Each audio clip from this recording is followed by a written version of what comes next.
আসসালামু আলাইকুম রহমতুল্লাহি বারকাত। আশা করি সকলেই ভালো আছেন। একটু ব্যস্ততার মধ্যে ছিলাম তো, একটু ইমার্জেন্সি কাজ ওয়ালাইকুম ছিল। আসসালাম ওয়া রাহমাতুল্লাহি ওয়া বারাকাতুহু। আলহামদুলিল্লাহ ওস্তাদ জি, আমরা সবাই ভালো আছি। আপনি কেমন আছেন? জি আলহামদুলিল্লাহ, আল্লাহ তালা খুব ভালো রাখছেন।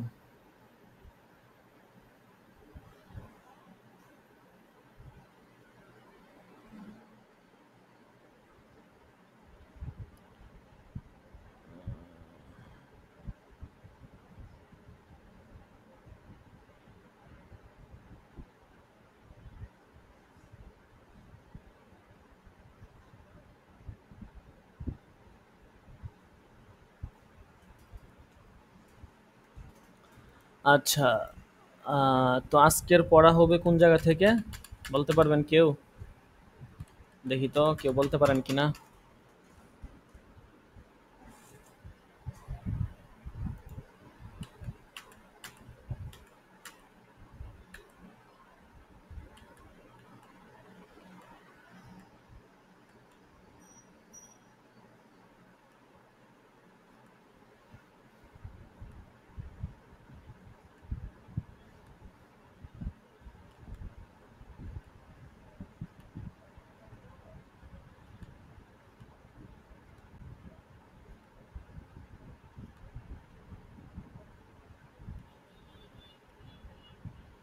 কোন জায়গা থেকে হবে কেউ বলতে পারবেন না?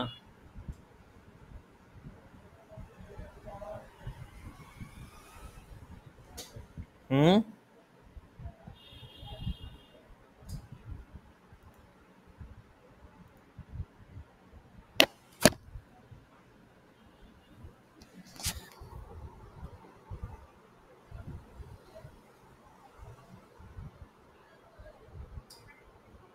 ওয়ালাইকুম আসসালাম। হ্যাঁ, আমি তো টাকা ফাটাইছি, কিন্তু ভাই তৃতীয়বার, কিন্তু এটা ইতিপূর্বে দুইবার ওয়াদা খেলাপ করছে।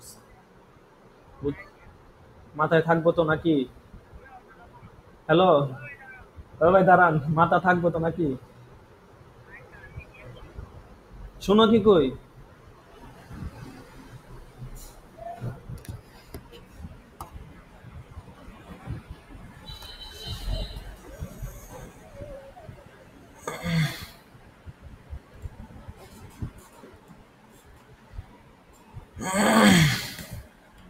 কেউ বলতে পারবেন না কোন জায়গা থেকে ছিল সবক?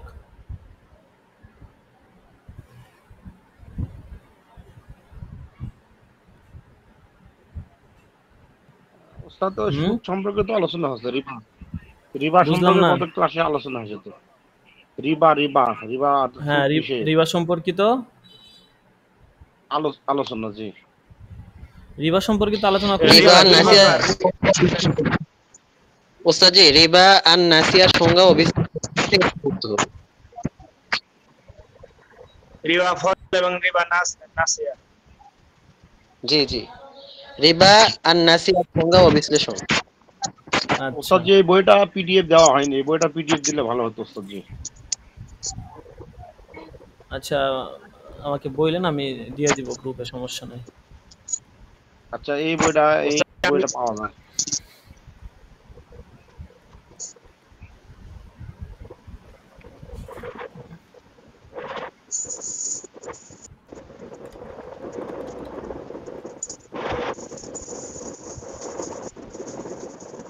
এখানে একটা মানে আগে এই সমস্যাটা করতো না, এখন এই সমস্যা করে।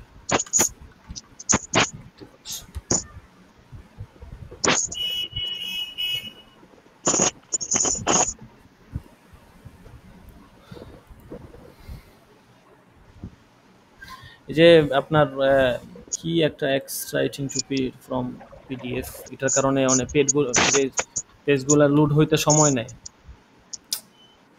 যে কোত্থেকে আসলে এই সমস্যাটা বুঝতেছি না, বিরক্তিকর।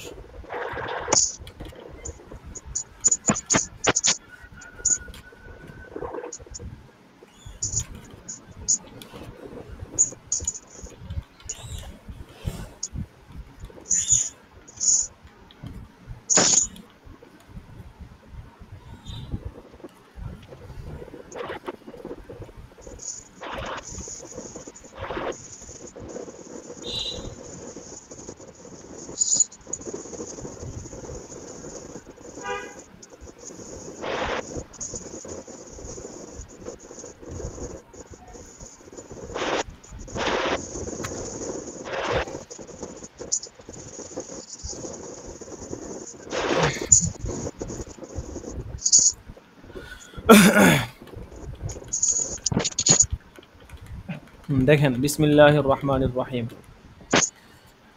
রিবার প্রকারভেদ থেকে ছিল আর কি। রিবা দুই ধরনের, একটা হচ্ছে রিবান নাসি আর একটা হচ্ছে রিবাল ফজল।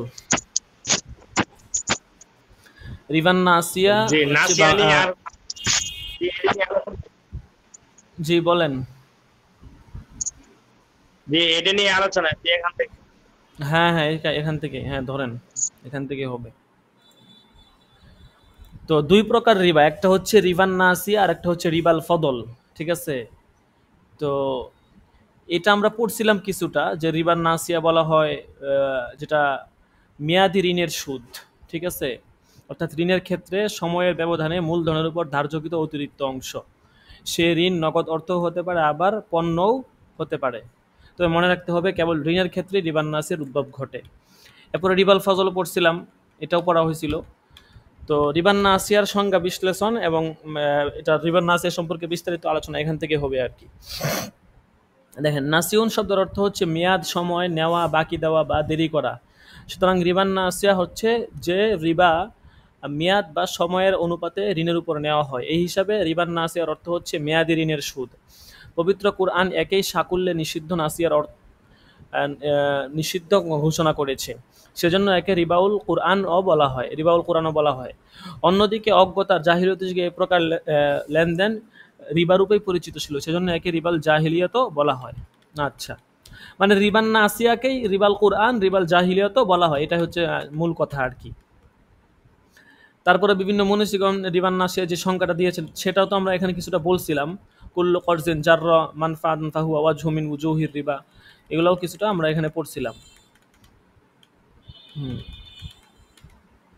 তো এখানে একটা উদাহরণ ছিল যে এক ব্যক্তি অপর ব্যক্তিকে 200 টাকা 1 বছরের জন্য এ শর্তে ঋণ দিল যে 1 বছর পর ঋণদাতাকে 230 টাকা পরিশোধ করতে হবে। এখানে মূলধন 230 টাকা, অতিরিক্ত যে 30 টাকা পরিশোধ করার শর্ত করা হয়েছে তার কোনো বিনিময় নেই, বরং এটা হচ্ছে সময়ের ব্যবধানের ফল।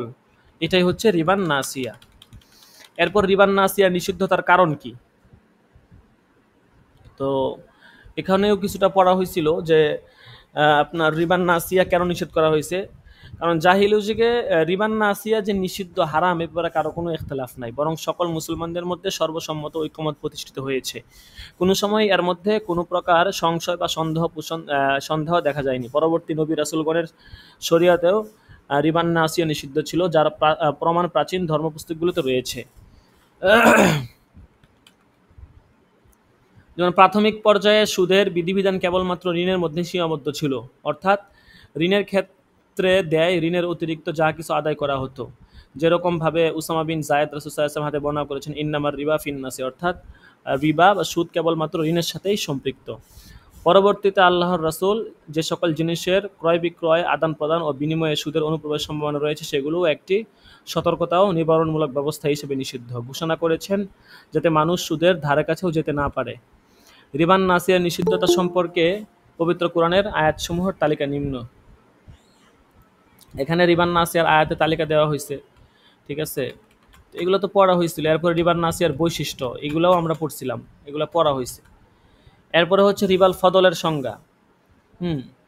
রিবাল ফদল বলা হয় শব্দের অর্থ, ফজল শব্দের অর্থ হচ্ছে অতিরিক্ত সমজাতীয় কোনো জিনিসের হাতে হাতে অসম বিনিময়ের ক্ষেত্রে রিবাল ফদল নিহিত, যথা 1 মণ গমের বিনিময়ে হাতে হাতে 1 মণের অতিরিক্ত গম গ্রহণ করা। মুজামুল লুগাতিল ফুকাহা গ্রন্থে রিবাল ফদলের সংজ্ঞা দেওয়া হয়েছে এভাবে, বাইউ শাইইন মিনাল আমওয়ালির রুবুবিয়্যাতি বিজিনসিহি মুতাফাসিলা, ঠিক আছে।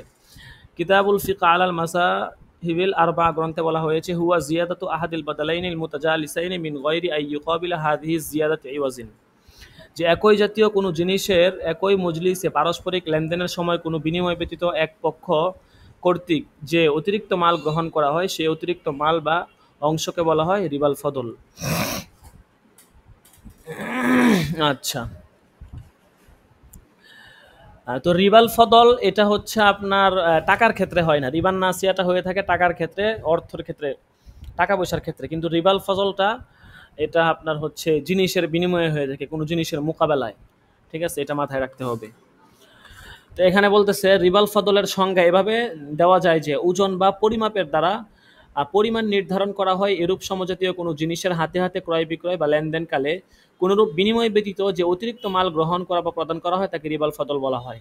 ঠিক আছে, সামনে আরো বিস্তারিত সংজ্ঞা বলবে, যেমন হাদিসের ভাষায় রিবাল ফদল কিভাবে আসছে, হাদিসে কোথায় কোথায় রিবাল ফদলের কথা বলা হয়েছে। এখানে একটা দেখেন, প্রথমে হাদিস আছে উবাদা ইবনে সামিত থেকে, আন উবাদা ইবনে সামিত রাদিয়াল্লাহু তাআলা আনহু قال قال قال رسول الله صلى الله عليه وسلم الذهب بالذهب والفضة بالفضة والبر بالبر والبر بر بالبر والشعير بالشعير والتمر بالتمر والملح بالملح مثلا بمثل سواء بسواء يدا بيد فإذا اختلفت هذه الأصناف فبيعوا كيف شئتم إذا كان يدا بيد। এই হাদিস তো প্রসিদ্ধ হাদিস, আপনারা 10 বছর পর্যন্ত এই হাদিস পড়ে আসছেন।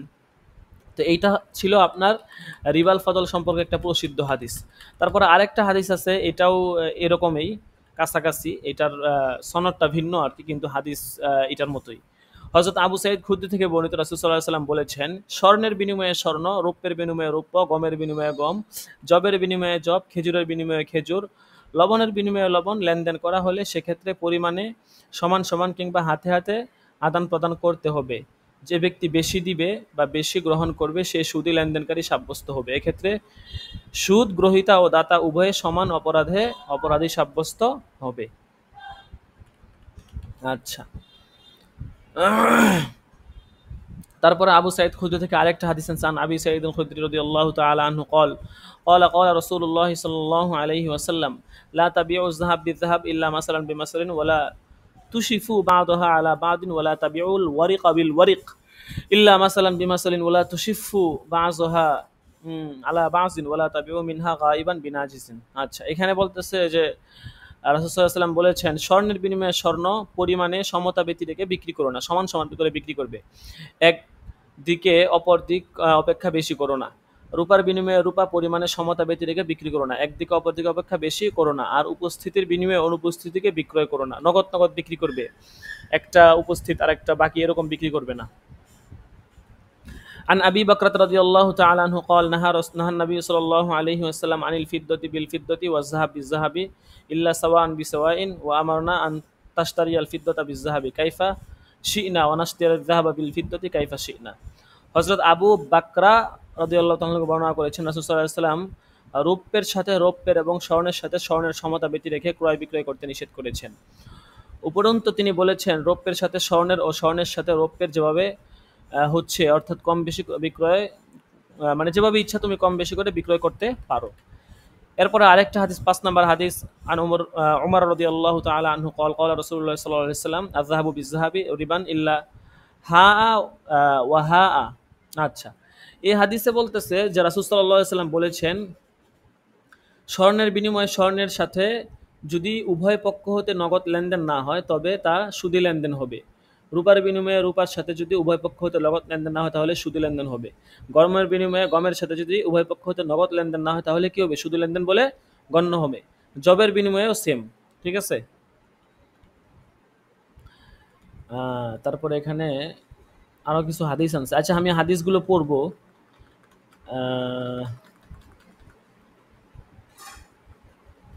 6 নম্বর হাদিস থেকে থাকুক, এখান থেকে আমি পড়বো, তবে আপনারা একটু কাজ করেন, ফতুয়া উসমানিটা একটু আগে পড়ে ফেলেন, ঠিক আছে। ফতুয়া উসমানিটা পড়ে ফেলেন,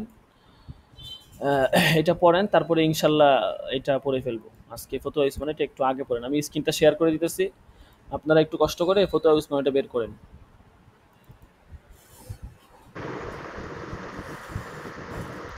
ফতুয়া উসমানি আজকে কোন জায়গা থেকে হবে?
একটা সমস্যা মানে এখানে আপনার এই যে দেখেন সাইডে আপনার লেখা উঠছে এক্সট্রাক্টিং টেক্সট ফ্রম পিডিএফ, এটার কারণে পেজগুলো লোড নিতে সমস্যা হয়।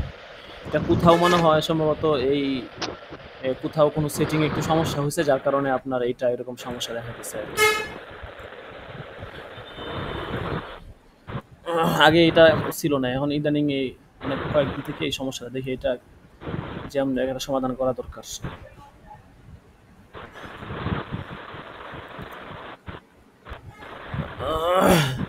আচ্ছা কোন জায়গা থেকে হবে বলেন তো?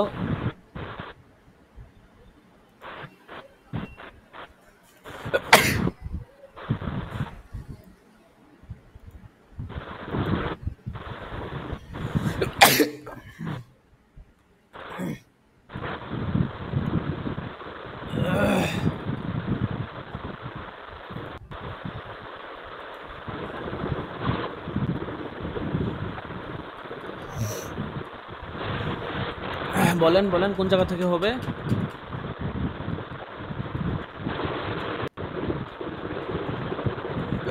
নতুন একটা অধ্যায় থেকে হবে, অধ্যায়ের নামটা বলেন।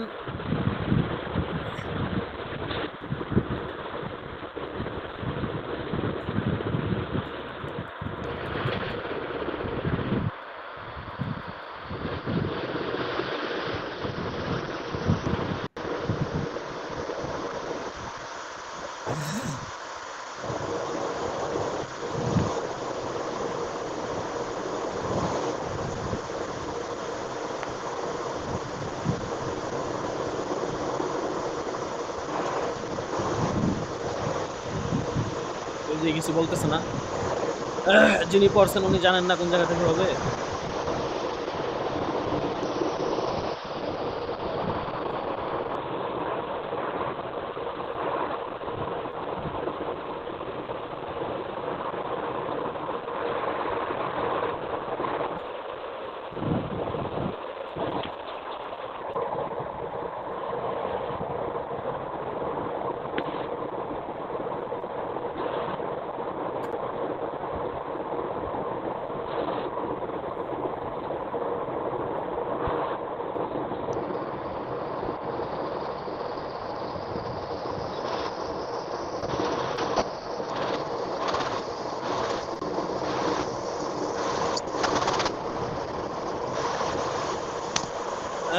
সম্ভবত এখান থেকে হবে সুন্নত ও বেদাত প্রসঙ্গ, তাই না? আপনারা যে কেউ কিছু বলতেছেন না, আপনারা কি জানেন না সবক কোন জায়গা থেকে? সবক কোথা থেকে যদি এটাও না জানেন তাহলে তো খুবই লজ্জাজনক বিষয়। হুম?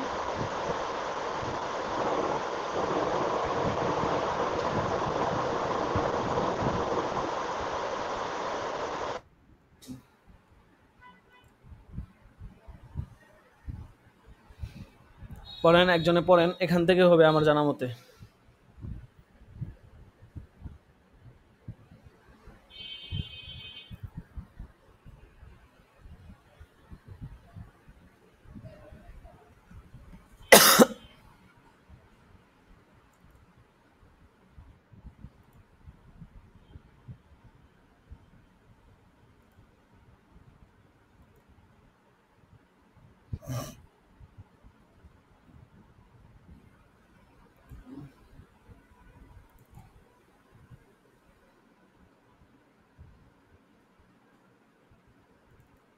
পড়ার মতো কি কেউ নাই? হ্যাঁ, আজকে শাহাদাত হোসেন নাই, এই জন্য কেউ পড়বেন না? এটা তো আপনাদেরই পড়তে হবে।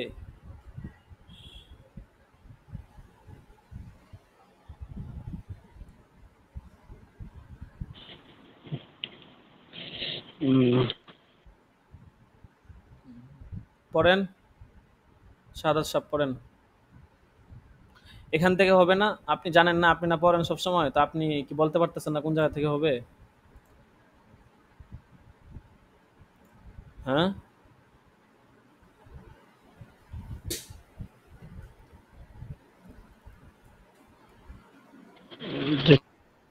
নাকি এটা হইছে, এ অধ্যায় কি হইছে?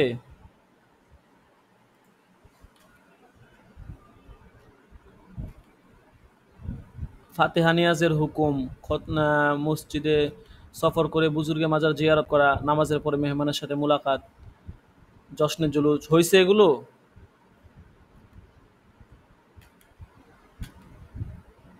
এটা হয়েছে হয়েছে। কথা বলে না, আপনারা কিছু বলতেছেন না কি জন্য? মানে যদি ক্লাসে সবকটা কোন জায়গা থেকে এইটাই বলতে না পারেন, তাইলে তো আপনার পড়া ধরে লাভটা কি? উস্তাদ জি, আমার এই কিতাব নেই তো, এখনো পিডিএফ হয় নাই। কিতাব নেই, কিতাবের ব্যবস্থা করেন। অবশ্যই বলতে পারতাম। তো কিতাবের ব্যবস্থা করেন। কিতাব না থাকা এটা কি কোনো উজুর হইল? এসএমএস দিয়েছিলাম উস্তাদ জি, এটা হইছে আমার এই চলো দুর্বলতা অলসতা তো উস্তাদ যে জি। আর এই যে এখান থেকে হবে আমার যত জানা পাথর এলএম চুম্বন ইতিহাস। উস্তাদ জি, পাথর চুম্বন না দেখ, এটা জানি জানি পাথর চুম্বনের ব্যাপারে আলোচনা হয় নাই। কি সম্পর্কে আলোচনা হয় নাই?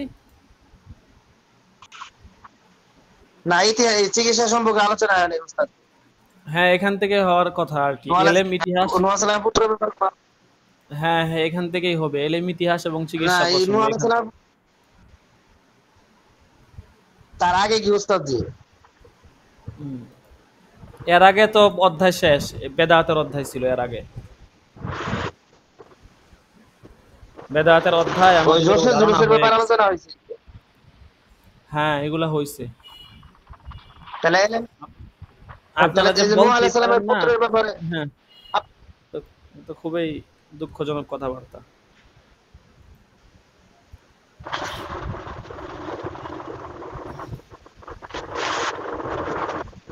হ্যাঁ, পড়েন এখান থেকে একজনে পড়েন, পড়া শুরু করে দেন দ্রুত, সময় তো কম।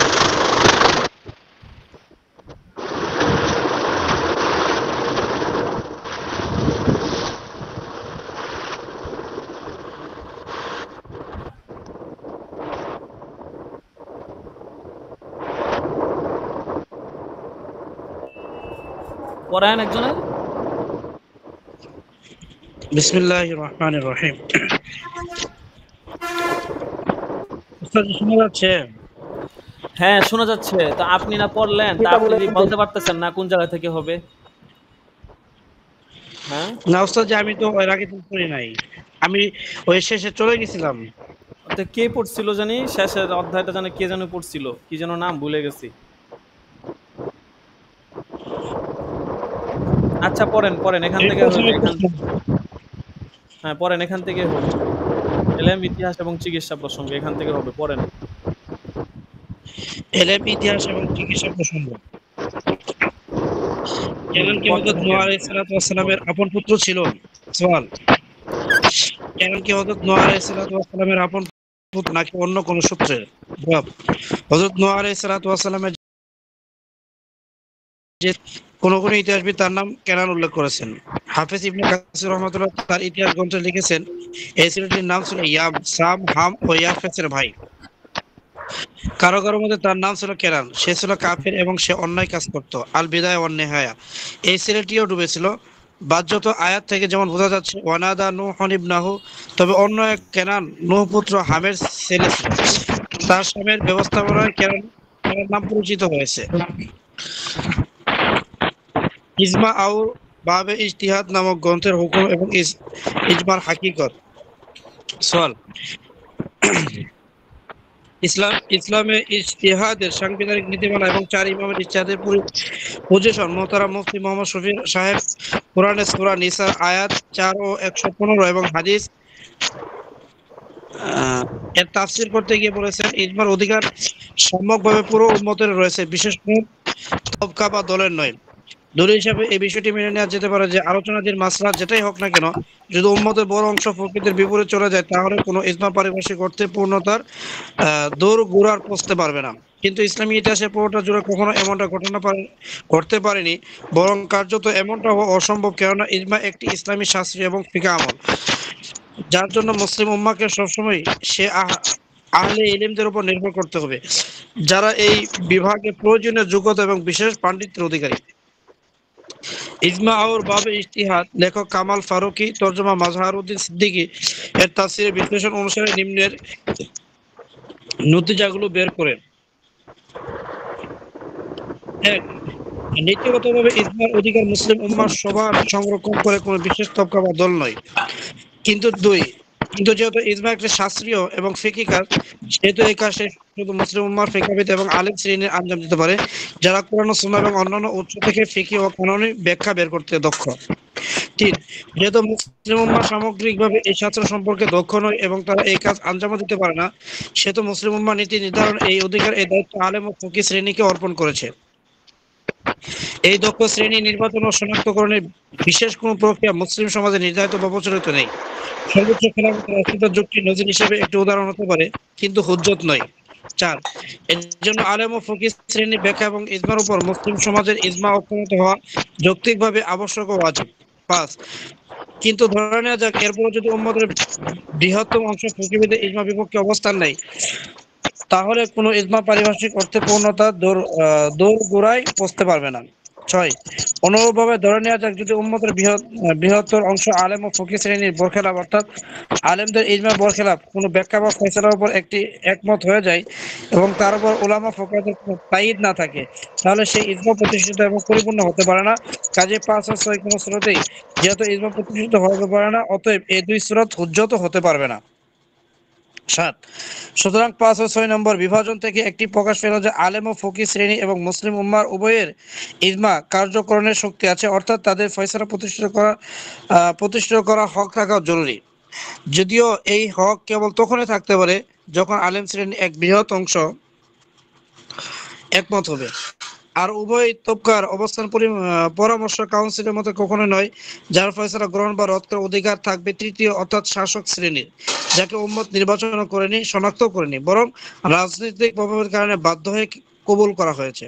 ৮, এজন্য কোরআন ও সুন্নাহর সাংবিধানিক ব্যাখ্যা এবং সাংবিধানিক ইজমা হচ্ছে ওইটা যেটা তখন সংগঠিত হবে যখন ক মুসলিম উম্মাহর নির্বাচিত এবং উল্লেখযোগ্য উলামা ও ফুকাহার জামাত মজুদ থাকে, যাদের ব্যাখ্যা এবং রায় উম্মতের তাই থেকে প্রয়োগ শক্তি লাভ করবে। খ উলামা ফুকাহা শ্রেণী ইজমা কবুল করা অথবা রোধ করা এবং কবুল করার ক্ষেত্রে কবুলকৃত ইজমাকে বাস্তবায়ন করার শক্তিও উম্মতে থাকতে হবে। গ অর্থাৎ কোন শাসকের এই অধিকার নেই যে নিজের অথবা কোনো ব্যক্তি বিশেষের, চাই সে ইমাম হোক না কেন, অথবা কোনো ফেকার জামাতের রায় এবং ব্যাখ্যাকে উম্মতের মর্জির খেলাফে তাদের উপর প্রয়োগ করবে। ঘ এজন্য সাংবিধানিক ইজমা হবে সেটাই যেটার মধ্যে উল্লেখিত শর্ত দুটি ১, ২ পাওয়া যাবে, যার সর্বোত্তম উপমা হলো খোলাফায়ে রাশিদুর যুগের ফয়সালা এবং ব্যাখ্যা সমূহ, যেগুলোর মধ্যে উল্লেখিত দুটি শর্তই পাওয়া যায়।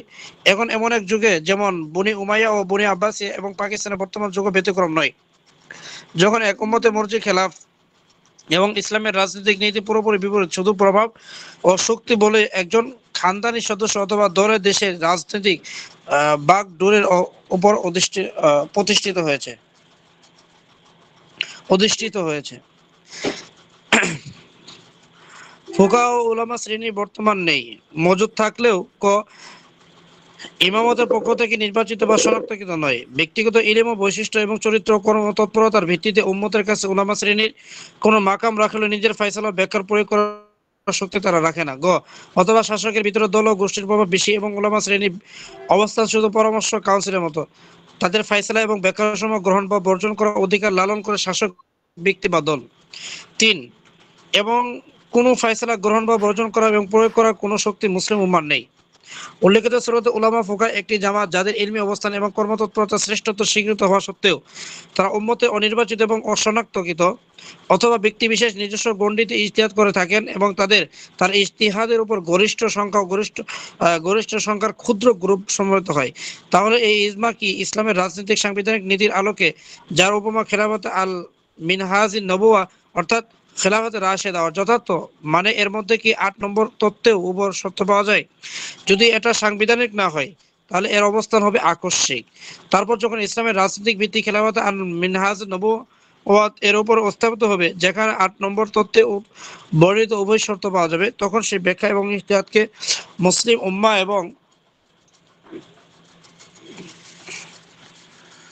উলামা ফুকাহা শ্রেণী মূলনীতি হিসেবে গ্রহণ করবে, তখন তাদের অবস্থান সাংবিধানিক নীতি হিসেবে গৃহীত হবে ইনশাআল্লাহ।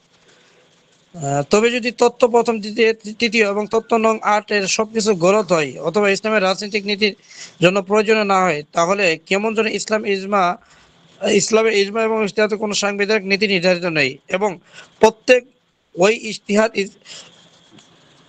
ইজমা হাসিল করে ফেলে যার উপর উম্মতের কোনো গ্রুপ একত্রিত হয়েছে। ইজতিহাদের জন্য উলামা ফোকাহ প্রয়োগ শক্তি জরুরি নয়। মুসলিম সমাজে ইজমা ও ইজতিহাদের ইতিহাস এবং কোরআন ও সুন্নাহর ফিকহি ব্যাখ্যা সমূহ ইজতিহাদ হচ্ছে এই যে প্রত্যেক ইজতিহাদ এবং ব্যাখ্যা উলামা ও ফোকাহ বর্ণিত ইজতিহাদ যার উপর পরিবর্তিত উম্মতের একটি দল অথবা শ্রেণী একত্র হয়। উপরোক্ত বিশ্লেষণ কি সঠিক? জবাব: আসসালামু আলাইকুম ওয়া রাহমাতুল্লাহি ওয়া বারাকাতুহু। সবার আগে আমি এর উত্তর প্রদানে বিলম্ব হওয়ার কারণে আপনার কাছে আন্তরিকভাবে দুঃখ প্রকাশ করছি, কিন্তু আমি যেসব ব্যস্ততার মধ্যে বন্দী থাকি সেগুলো স্বচক্ষে প্রত্যক্ষ করলে অবশ্যই আমাকে অপারগ সাব্যস্ত করতেন। আপনি যেসব প্রশ্ন উত্থাপন করেছেন সেগুলো ব্যাখ্যা করার জন্য যথেষ্ট সময় প্রয়োজন, তারপরও কিছু তথ্য তুলে ধরছি। আল্লাহ করুন এগুলো যেন আপনার কোনো কাজে আসে। ১. ইজমা আর ইজতিহাদ নামক কিতাবটি কামাল ফারুক সাহেবের কোনো নির্ভরযোগ্য কিতাব নয়। এই কিতাবে অধমের ওয়ালেদ মাজেদ হযরত মাওলানা মুফতি মুহাম্মদ শফি রহমতুল্লাহ আলাইহি দৃষ্টিভঙ্গি বর্ণনা করতে গিয়ে সতর্কতা অবলম্বন করা হয়নি। এজন্য হযরত ওয়ালেদ সাহেব রহমতুল্লাহ আলাইহি এর কোনো কথা নকল করার জন্য কিতাবটি উদ্ধৃতি নির্ভরযোগ্য নয়। ইজমা সম্পর্কে বেশিরভাগ বিশ্বাসী ফকিহদের মন্তব্য এই যে তা হলো কোন জামানায় সকল মুজতাহিদ ও আলেমদের কোন মাসলার উপর একমত হওয়াকে বলে। অর্থাৎ ইজমা প্রকৃতপক্ষে মুজতাহিদ ও আলেমদের একমত হওয়া নাম। জনসাধারণের মতামত এখানে গ্রহণযোগ্য নয়। যেমন সাদরুস শরিয়া এবং আল্লামা তাফতাজিন রহমতুল্লাহ আলাইহি লিখেছেন, পারিভাষিক অর্থে ইজমা কোনো এক জামানার কোন শরীয়ত হুকুমের ব্যাপারে উম্মত মুহাম্মদ মুজতাহিদের একত্র হয়ে যাওয়ার নাম। এই সংজ্ঞার মধ্যে মুজতাহিদের শর্ত লাগানো হয়েছে, কারণ সাধারণ মানুষের কোনো বিষয়ে একমত হয়ে যাওয়ার কোনো গ্রহণযোগ্যতা নেই। তবে অনেকে ইজমা সংজ্ঞার ভিতরে ইজতিহাদকারীদের শর্ত আরোপ করেননি, যার কারণে বাধ্যত মনে হয় সাধারণ মুসলমানদের রায় ইজমার ক্ষেত্রে কার্যকর। প্রকৃতপক্ষে কারণ হচ্ছে এই যে সাধারণ মুসলমানদের কর্তব্য হলো উম্মতের মুজতাহিদের অনুগত্য করা। আর কার্যত এই হয়ে থাকে যে যখন মুজতাহিদের কোনো মাসলার উপর একমত হয়ে যান তখন উম্মত তাদের এক কথা মতো আমল করে থাকে। এজন্য ইসলামের ইতিহাসে এরকম কখনো হয়নি যে সাধারণ মুসলমান উম্মতের মুজতাহিদের শ্রেণীর কোনো ফয়সালার সাথে বিরোধ করেছে। কাজেই মুজতাহিদগণ যখন কোনো মাসলার উপর একমত হন তখন উম্মতের সকল ব্যক্তি ঐক্য স্বয়ংক্রিয়ভাবে হয়ে যায়। এজন্য তাকে কার্যত সকল মুসলমান ইজমা বলা যেতে পারে। তবে এর অর্থ এই নয় যে যারা ইজতিহাদের উপযুক্ত নয় মুজতাহিদের বিপক্ষে তাদের কোনো পথ অবলম্বন করার সুযোগ রয়েছে। উম্মতে মুজতাহিদের নির্দিষ্ট করে ইসলামের ইতিহাসে কখনো এমনকি খেলাফতে রাশেদা যুগে নির্বাচন বা শনাক্তকরণ পদ্ধতিতে হয়ে ওঠেনি, বরং সাধারণ কবুলিয়তের মাধ্যমে হয়েছে। যেমন আগের যুগে চিকিৎসক হওয়ার জন্য নির্বাচন ও ঘোষণা প্রয়োজন হতো না, বরং সাধারণ গ্রহণযোগ্যতার ভিত্তিতে তার ফয়সালা হতো। অনুরূপভাবে কারণ মুজতাহিদ হওয়ার ফয়সালাও এর তরিকায় করা হতো। এতে কোনো আমলি জটিলতা ছিল না। কাজেই কোনো মাসলা যদি কোনো আলেমের দ্বিমত না থাকে তাহলে বুঝতে হবে ইজমা বাস্তবায়িত হয়েছে। আর যদি কারো দ্বিমত থাকে তাহলে তার ব্যাপারে দেখতে হবে তিনি ইজতিহাদের যোগ্য কিনা। অবশ্য অন্যান্য মুজতাহিদের অধিকাংশ ফয়সালা ও বিষয়ে যথেষ্ট হয়ে যাবে। এই কথাগুলো মাথায় থাকলে আপনার অধিকাংশ সারা জব নিজ থেকে বের হয়ে আসবে, কারণ এগুলো ভিত্তির একতার উপর যে ইজতিহাদকারীদের বিপক্ষে সাধারণ মুসলমানদের কার্য এবং গ্রহণযোগ্য হতে পারে। এই নিরসন ২ নম্বর পয়েন্ট অধম তুলে ধরেছে। এই ৩টি পয়েন্টের বুনিয়াদের উপর যদি কোনো সংশয় বাকি থাকে তাহলে আবার লিখে জানাবেন। নামাজ ও রোজার হিকমত এক কিনা? সওয়াল: নিচের কথাগুলি এ বিষয়ে যা সিরাত ও কেরদার কে সাচে শিরোনামে দৈনিক হুররিয়ত ২ ডিসেম্বর ১৯৬৭ সংখ্যার ৩ নম্বর পৃষ্ঠায় প্রকাশিত হয়। যাকাত ও হজের মতো রোজা একটি স্বতন্ত্র একটি বৈশিষ্ট্য অধিকারী রোকন নয়। প্রকৃতপক্ষে এর চরিত্র অনেকটা নামাজ রোকনের চরিত্রের কাছাকাছি। নামাজ রোকনের সাহায্যকারী এর মদদগার হিসেবে তাকে বিবেচনা করা হয়েছে। তার কাজ যেসব আসরকে অধিক তেজস্বী এবং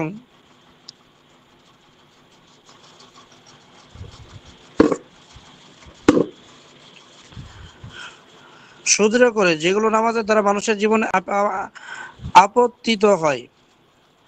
নামাজ আমল দীর্ঘাপদ নামাজের আমল অল্প অল্প সময়ের জন্য মানুষকে ক্রিয়াশীলতার আওতাভুক্ত করে এবং তালিম তরবিয়তে হালকা খোরাক প্রদান করে ছেড়ে দেয়।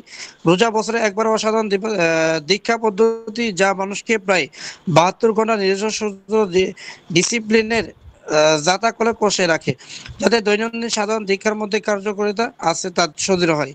এরপর রোজাকে আসারাত শিরোনামে নতুন প্যারাগ্রাফ শুরু হয়েছে।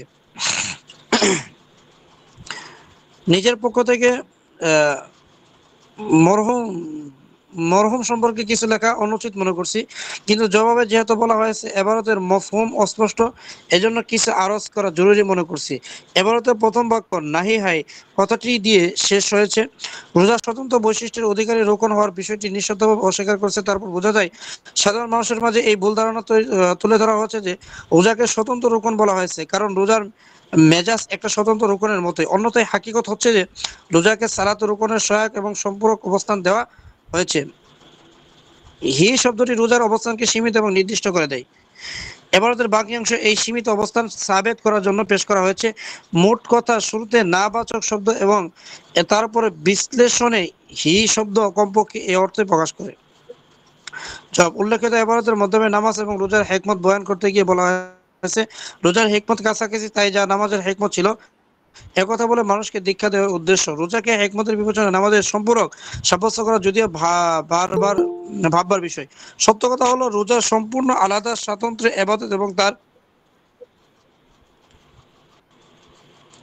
হেকমত গুলো স্বতন্ত্র। আর এই ইবাদত থেকে যতটা বোঝা যাচ্ছে তা হলো নামাজ এবং রোজা উভয় দাসত্বের প্রকাশ ক্ষেত্রে। এদিকে বিবেচনা করলে সমস্ত ইবাদত একরকম, এজন্য ইবাদতের মধ্যে বিবেচনার কিছু নেই। কিন্তু যেহেতু এর মধ্যে শরীয়তের দৃষ্টিকোণ থেকে স্বতন্ত্র রুকন হওয়ার কথা অস্বীকার করা হয়নি, কাজে এর উপর কোনো হুকুম জারি হবে না। কোনো স্বতন্ত্র রুকন অস্বীকার করলে যে হুকুম জারি হতে পারে। কিছু শরী হুকুমের হেকমত। অমুসলমানদের পক্ষ থেকে আপাতত কিছু প্রশ্নের জবাবের দরকার। আশা করি আপনি জব পাঠিয়ে আল্লাহর নিকট বদল প্রাপ্ত হবেন। সল ক ইসলামে বহু বিবাহের ক্ষেত্রে পলিগামি কেন অনুমোদিত আর পলিএন্ড্রি কেন নিষিদ্ধ? যদি সন্তান শনাক্ত করার বিষয় হয় তাহলে এটা রক্তের সাধারণ একটি পরীক্ষার মাধ্যমে করা ফেলা যায়। নারী সমাজ 4 বিবাহের আবেদন করলে বিপক্ষে যুক্তি কি? খ ইসলামে খিনজির হারাম কেন? এর আখলাকি এবং চিকিৎসকদের কারণ লিখবেন এবং প্রমাণ করবেন এই গোশত ক্ষতিকর কেন। গ ইসলামের আগে শরাব পান করা হতো, তখন কেন এটা নিষিদ্ধ ছিল না? ঘ যদি কেউ গুসায় ভুল বোঝাবুঝি অথবা কঠিন প্রয়োজনে তার স্ত্রীকে তালাক দেয় এবং দ্বিতীয়বার তাকে বিবাহ করতে চায়, তাহলে পুরুষের ভুলের শাস্তি ওই বেচারি নিরপরাধ নির্যাতিতা মহিলাকে হিল্লার আকারে দেওয়া হয় কেন? এটা কি উদর পিণ্ডি বুদর ঘাড়ে চাপে না?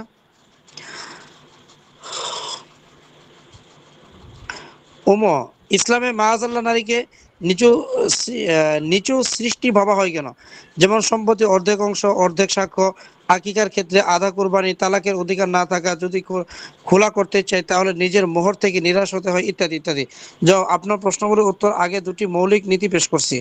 মুসলমানদের সাথে কথাবার্তা। এক মুসলমানদের সাথে যখন ইসলাম নিয়ে কথা বলার সুযোগ আসবে তখন কথা সর্বদা ইসলাম মৌলিক বিষয়ের উপর হওয়া উচিত, ক্ষুদ্র আহকাম নিয়ে নয়। কেননা সমস্ত ক্ষুদ্র আহকাম আসলে মৌলিক নীতিমালার উপর নির্ভরশীল। মানুষ যতক্ষণ পর্যন্ত এই নীতিমালা প্রবক্তা না হবে ক্ষুদ্র আহকামের হিকমত ঠিক মতো বোধগম্য হবে না। তারপর অন্যান্য হুকুম নিয়ে প্রশ্নের অশেষ সিলসিলা চলতে থাকবে। প্রত্যেক হুকুমের হেকমত বোধগম্য হওয়া জরুরি নয়। 2 আল্লাহ তাআলা কোন হুকুম হেকমত শূন্য নয়, কিন্তু তাই বলে একথা জরুরি নয় যে প্রত্যেক হুকুমের হেকমত পুরোপুরিভাবে মানুষের উপলব্ধিতে আসতে হবে। যদি প্রত্যেক হুকুমের হেকমত মানুষের উপলব্ধিতে এসে যেত তাহলে ওহির মাধ্যমে আল্লাহ তাআলা আহকাম পাঠানোর প্রয়োজন হতো না। শুধু এতটুকু বলাই যথেষ্ট হতো, বিবেক খাটিয়ে কাজ করো, শরীয়তের আহকাম তো আসেই যেখানে যেখানে এই সন্দেহ হয় যে বিষয়টি যদি শুধু মানুষের বিবেকের উপর ছেড়ে দেওয়া হয় তাহলে সে ঠুকর খাবে। কাজেই কোনো হুকুমতের হেকমত যদি বোধগম্য না হয় তাহলে সেই হুকুম অস্বীকার করা যাবে না। দেখুন হযরত ইব্রাহিম আলাইহিস সালামকে হুকুম দেওয়া হয়েছিল নিজের ছেলেকে জবাই করা। বাচ্চাদের এই নির্দেশের মাধ্যমে কোনো হেকমত নেই, কিন্তু ইব্রাহিম আলাইহিস সালাম হেকমত জিজ্ঞাসা করেননি, সাথে সাথে আমল করার জন্য প্রস্তুত হয়ে গেছেন। যখন আল্লাহ তাআলা স্বাধীন প্রজ্ঞাময় মেনে নিয়েছেন তখন এই অবশ্যই দাবি এই যে তার সকল হুকুম বাস্তবিত করবেন এবং হেকমত ও উপকার অনুসন্ধান করবেন না। যদি আপনি কোনো চাকর রাখেন এবং যখন আপনি তাকে কোনো কাজের হুকুম দিবেন তখন সে প্রথমে হুকুমের হেকমত জিজ্ঞাসা করলে তা কি ওয়াফাদার মনে করা হবে নাকি বরখাস্ত করার উপযুক্ত মনে করা হবে? যখন একজন চাকরের এই অবস্থা তখন মালিকের সাথে বান্দার মুআমালা আপনি নিজেই চিন্তা করে নিন। এজন্য আসল কথা হলো শরীয়তে আহকামের হিকমতের পিছনে বেশি পড়তে নেই, তবে অনেক শরীয় হুকুমতের হিকমত মানুষের উপলব্ধি এসে থাকে। হযরত মাওলানা থানভী রহমাতুল্লাহ আলাইহি কিতাব আহকামুল ইসলাম আকল কি নজর মে এই হিকমত সমূহ বয়ান করার জন্য লেখা হয়েছে। সুযোগ হলে কিতাবটি পড়ে নেবেন। এই ভূমিকার পর আপনার প্রশ্নগুলো সংক্ষিপ্ত উত্তর দেওয়া হচ্ছে। ক, পুরুষদের জন্য 4 বিবাহের অনুমতি কেন? এটা একটা বাস্তব সত্য যে একজন পুরুষ 4 জন নারীর সান্নিধ্যে গেলে 4 জনে গর্ভবতী করতে পারে, কিন্তু একজন নারী যদি 4 জন পুরুষের সান্নিধ্যে যায় তাহলে সে শুধু একজনকে দিয়েই গর্ভবতী হতে পারে। এটা একথা দলিল যে নারী এক স্বামীর জন্য সৃষ্টি হয়েছে, পুরুষ নয়। এছাড়া পুরুষের উপর কার্যত এমন কোনো সময় অতিবাহিত হয় না যখন সে জৈবিক সম্পর্কে উপযুক্ত থাকে না। প্রকারত নারী যখন হায়েজ, নেফাস এবং গর্ভকালীন এমন সময় রীতিমতো অতিবাহিত হয় যখন সে জৈবিক সম্পর্কের উপযুক্ত থাকে না। এজন্য পুরুষের জৈবিক প্রশান্তির জন্য একাধিকের প্রয়োজন হতে পারে, নারীর সে প্রয়োজন নেই। খিঞ্জির হারাম হওয়ার কারণ। খিঞ্জির স্বাস্থ্যগতভাবে ক্ষতিকর দিকগুলো বহু চিকিৎসক এবং ডাক্তার বয়ান করেছেন।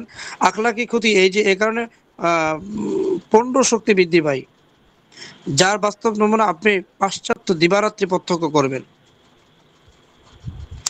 এক দফায় মদ হারাম না হওয়ার কারণ।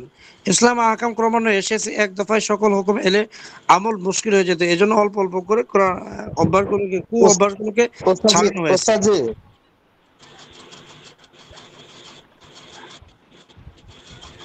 ওস্তাদজি হ্যালো ওস্তাদজি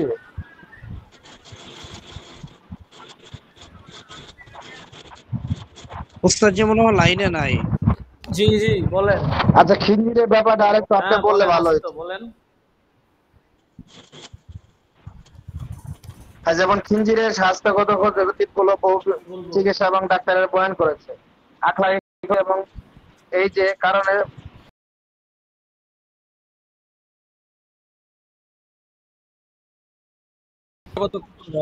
খিঞ্জিরের স্বাস্থ্যগত ক্ষতিকর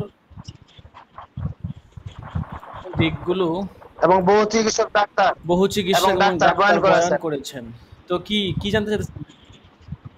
হ্যাঁ মানে আমি বলতে হ্যাঁ। চাইতেছি বিষয়গুলো তো একটু ক্লিয়ার আখলাকি করা ক্ষতি, যাবে। তো এখন কি?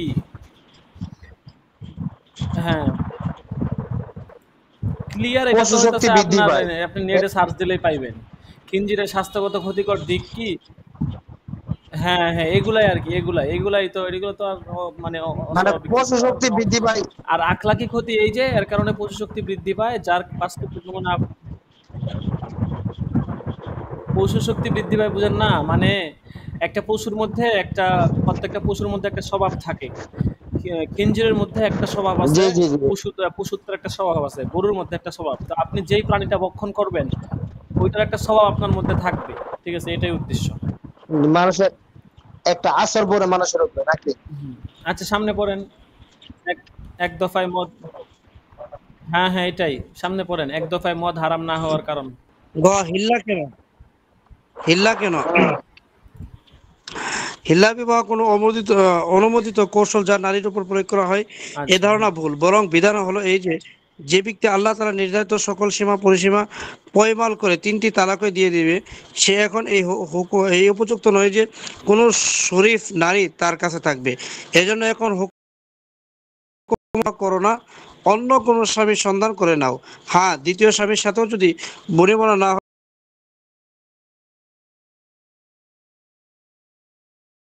গ্রহণ করতে থাকবে। কাজেই এখন তার সাথে বিবাহ হওয়ার বিষয়ে স্ত্রী যদি সম্মত হয় তাহলে অনুমতি দেওয়া হয়েছে। আর এই যে হিলা নামের একটি কর্ম আছে, এটা শরীয়তের প্রত্যাশার খেলাফ। নারী হীন সৃষ্টি কিনা? নারী কখনো হীন সৃষ্টি নয়, তবে পুরুষের তুলনায় দুর্বল অবশ্যই। এজন্য জীবন উপকরণ সংগ্রহ করার দায়িত্ব তার কাঁধে ন্যস্ত করা হয়নি। তার দুর্বলতা এবং আরো জটিলতার কারণে তার জীবন উপকরণ সংগ্রহের জিম্মাদার সাব্যস্ত করা হয়েছে পুরুষকে। আর যখন সে জীবন উপকরণ সংগ্রামে জিম্মাদার নয়, তাই তাকে সম্পত্তির অর্ধেক হিস্সা দেওয়া হয়েছে এবং জীবন উপকরণ সংগ্রহের জিম্মাদারকে পুরো হিস্সা দেওয়া হয়েছে। ইসলাম ছাড়া অন্য ধর্মে তো অর্ধেক হিস্সাও নেই। এসব আলোচ্য বিষয় বিশ্লেষণের দাবি রাখে। একটি চিঠি সমস্ত কথা জড়ো করা সম্ভব নয়। এজন্য মাওলানা আবুল কালাম আজাদের মুসলমান আওরত পুস্তকটি অধ্যয়ন করেন। আল্লাহ তাআলার জন্য ব্যক্তি শব্দ ব্যবহার করা হুকুম। হযরত সাল্লাল্লাহু আলাইহি ওয়াসাল্লাম প্রস্রাব পায়খানা পবিত্র কিনা? উলামায়ে দ্বীন ও শরীয়তের মুফতিগণ খোদা তাআলার জন্য শখস ব্যক্তি শব্দ ব্যবহার করার বিষয়ে কি বলেন? 15 পারা প্রাথমিক আয়াতে তর্জমা করতে গিয়ে কোনো অনুবাদক লিখেছেন, পাকি হাই ইস শখস কো জো লে গায়া আপনি বান্দে কো। এখানে আল্লাহ তাআলা সত্তাকে শখস ব্যক্তি শব্দ দ্বারা ব্যক্ত করা হয়েছে। মেহেরবানি করে আরবি ব্যাকরণের নীতিমালা এবং শরীয়তের আলোকে ব্যাখ্যা করুন। শখস শব্দটি শুধু বনি আদমের জন্য নাকি আল্লাহ তাআলা সত্তা, ফেরেশতা এবং অন্যান্য ক্ষেত্রে ব্যবহার করা যেতে পারে? তাছাড়া শখস শব্দের আবিধানিক এবং পারিভাষিক অর্থ লিখেও আমাদেরকে দিক নির্দেশনা প্রদান করবেন। এমন লেখা কোরআন শরীফ আমাদের কাছে মজুদ আছে। যদি শখস শব্দটাকে জিবরাইলের দিকে সম্পৃক্ত করা যায় তাহলে সেখানে আপত্তির বিষয় হচ্ছে, তাহলে আমাদের নবী সাল্লাল্লাহু আলাইহি ওয়াসাল্লাম জিবরাইল আলাইহিস সালাম বান্দা নন তো? খ জায়েদ নবী সাল্লাল্লাহু আলাইহি সাল্লামের প্রস্রাব পায়খানার ব্যাপারে বলে থাকেন এগুলো পাক নয়। তিনি একথা বলেন যে হুজুর সাল্লাল্লাহু আলাইহি সাল্লামের প্রস্রাব তার খাদেম কেউ কখনো পান করেনি। তিনি বলে থাকেন যদি একথা সত্য হয় তাহলে সিয়াসিত্তার হাদিস পেশ করা হোক। দয়া করে লিখুন জায়েদের কথা সঠিক নাকি গলত, এবং জায়েদের হুকুম কি সিয়াসিত্তা ছাড়া অন্য হাদিসগুলো গ্রহণযোগ্য নয়? জবাব ক শখ শব্দের আবিধানিক অর্থ যাই হোক না কেন, উরফের শব্দটির প্রয়োগ মানুষের উপরে হয়ে থাকে। এজন্য আল্লাহ তাআলার জন্য এই শব্দ ব্যবহার করা দুরস্ত নয়, এর বদলে জাত শব্দটি ব্যবহার করা উচিত। খ এই মাসলাটি নিয়ে ফকিহ মুহাদ্দিসের মধ্যে মতবিরোধ চলে আসছে একটি বড় জামাতের মধ্যে, এবং এটি অধিক সমর্থিত অভিমত যে হযরত আকদাসের প্রস্তাব পায়খানা পাক ছিল। এই দাবির উপর তাদের কাছে দলিল প্রমাণ আছে, কিন্তু এই মাসলা তাহকিকের সাথে ঈমানের কোনো সম্পর্ক নেই, আমলে সালেহার এরও নয়। অনর্থক এ ধরনের মাসলায় লিপ্ত হওয়া উচিত নয়। এর বদলে এমন সব মাসলা বুঝতে চেষ্টা করুন দুনিয়া আখিরাতে কল্যাণের সাথে যেগুলো সম্পর্ক। হযরত আদম আলাইহিস সালাতু ওয়াস সালাম থেকে আজ পর্যন্ত কত বছর অতিবাহিত হয়েছে? সাল আবেদন এই যে হযরত আদম আলাইহিস সালাতু ওয়াস সালাম থেকে আজ পর্যন্ত কত বছর অতিবাহিত হয়েছে? আর এই যে প্রত্নতত্ত্ববিদরা বিভিন্ন নিদর্শন নিয়ে আলোচনা করে এবং প্রমাণ করার জন্য প্রাপ্ত তথ্য পেশ করে, এ বিষয়ে আপনার তাহকিক কি? তাছাড়া জান্নাতই বা কবে দুনিয়ার প্রতিষ্ঠিত হলো? হাদিস শরীফের কি কোনো উল্লেখ আছে?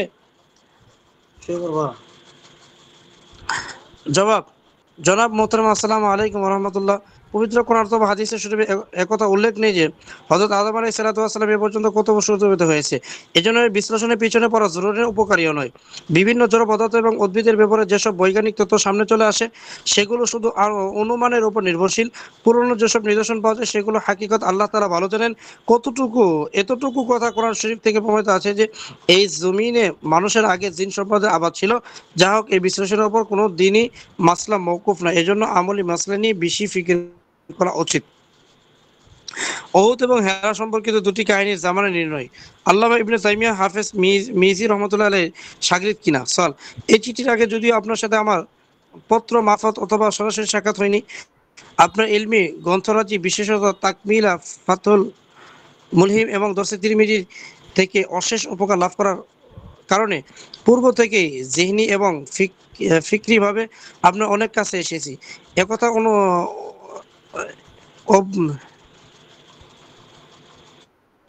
একথা অত্যুক্তি হবে না যে এই উন্নত গ্রন্থগুলি অধ্যয়ন করার কারণে আমার ভিতরে হাদিস শরীফের আগ্রহ সৃষ্টি হয়েছে, যা আজ আমার অনুগ্রহে তড়িৎ স্পর্শ সৃষ্টি করে আমাকে দিয়ে ইবনে মাজার উপর তাহকিকি কাজ করার সাহস জুগিয়ে দিয়েছে। যদি মাওলানা কারিমের তৌফিক শামিল হাল থাকে তাহলে ইবনে মাজার এই সরার সময়ের গুরুত্বপূর্ণ জরুরত পূরণ করবে। এই মুহূর্তে সেজন্য আপনাকে কষ্ট দিচ্ছি তাহলে একটি হাদিসের ব্যাপারে ব্যাখ্যা তলব। হাদিসটি নিয়ে আমি খুব জটিলতার মধ্যে আছি। বুখারী, মুসলিম, তিরমিজি, ইবনে মাজাহ, মুসনাদ আহমদ এবং প্রায় সকল হাদিসের কিতাবে এই ঘটনা উল্লেখ আছে যে একবার হুজুর সাল্লাল্লাহু আলাইহি ওয়াসাল্লাম উহুদের উপর আরোহণ করলে উহুদ ঢুলতে আরম্ভ করে হুজুর সাল্লাল্লাহু আলাইহি ওয়াসাল্লাম বলেন, উহুদ থামো, লাইসা আলাইকা ইল্লা ফি আসদিকিন আও শাহিদান।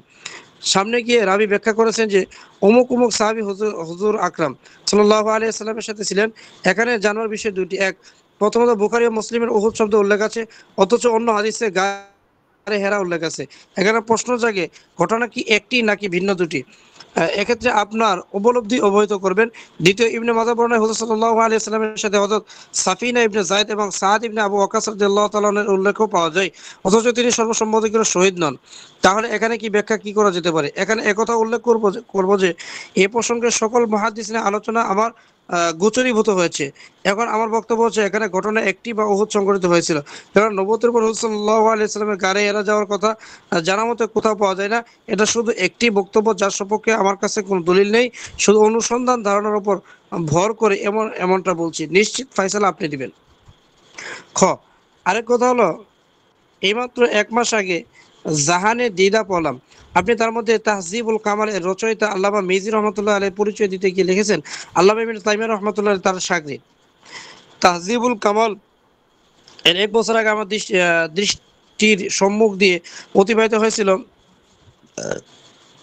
সেখানে আল্লামা মিজি রহমতুল্লাহ আলাইহির জীবনীতে দেখলাম, যদিও তিনি ইবনে তাইমিয়া রহমতুল্লাহ আলাইহি থেকে 6 বছরের বড় ছিলেন এবং তার ইন্তেকালের পর 14 বছর জীবিত ছিলেন, কিন্তু শাইখুল ইসলামের শাগরিদ ছিলেন, ওস্তাদ নন। এটা হলো 1 বছর আগের এজমালি চিত্র। এখন আমার কাছে তাহজিবুল কামালও নেই, নেই অন্যান্য মৌলিক কিতাবও। তা না হলে পুনরায় নজর বুলিয়ে নিশ্চিত করে কিছু বলতে পারতাম। হতে পারে আমার স্মৃতিশক্তি ভুল করছে, এজন্য আপনি একটু তাহকিক করবেন। যা হোক, আমার কাছে এমনই মনে হচ্ছে যে শাইখুল ইসলাম আল্লামা মিজুর রহমতুল্লাহ আলাইহির উস্তাদ, শাগরিদ নন। যদি আপনার কাজের ব্যস্ততা অনেক বেশি, কিন্তু আপনার স্নেহ এবং মমতার কাছে আমার দরখাস্ত উল্লেখিত হাদিস হল করার পাশাপাশি আমার একথা বাতানোর কষ্ট স্বীকার করবেন যে কোন কিতাবগুলো পড়ে আমার হাদিসের আগ্রহ প্রখর করব। বিশেষ দোয়ার আবেদন। জবাব: 1, হাদিস ব্যাখ্যাতাদের বিবরণ এবং প্রাধান্য থেকে দূরত্ব মতামত এই যে উহুদ এবং হেরার সাথে সংশ্লিষ্ট এই দুটি বর্ণনা দুটি ভিন্ন ভিন্ন ঘটনা, যেগুলো ভিন্ন ভিন্ন সময় ঘটিত হয়েছে। তাদের বর্ণনা নিম্নরূপ। 2, এ প্রসঙ্গে দুটি ব্যাখ্যা করা হয়েছে।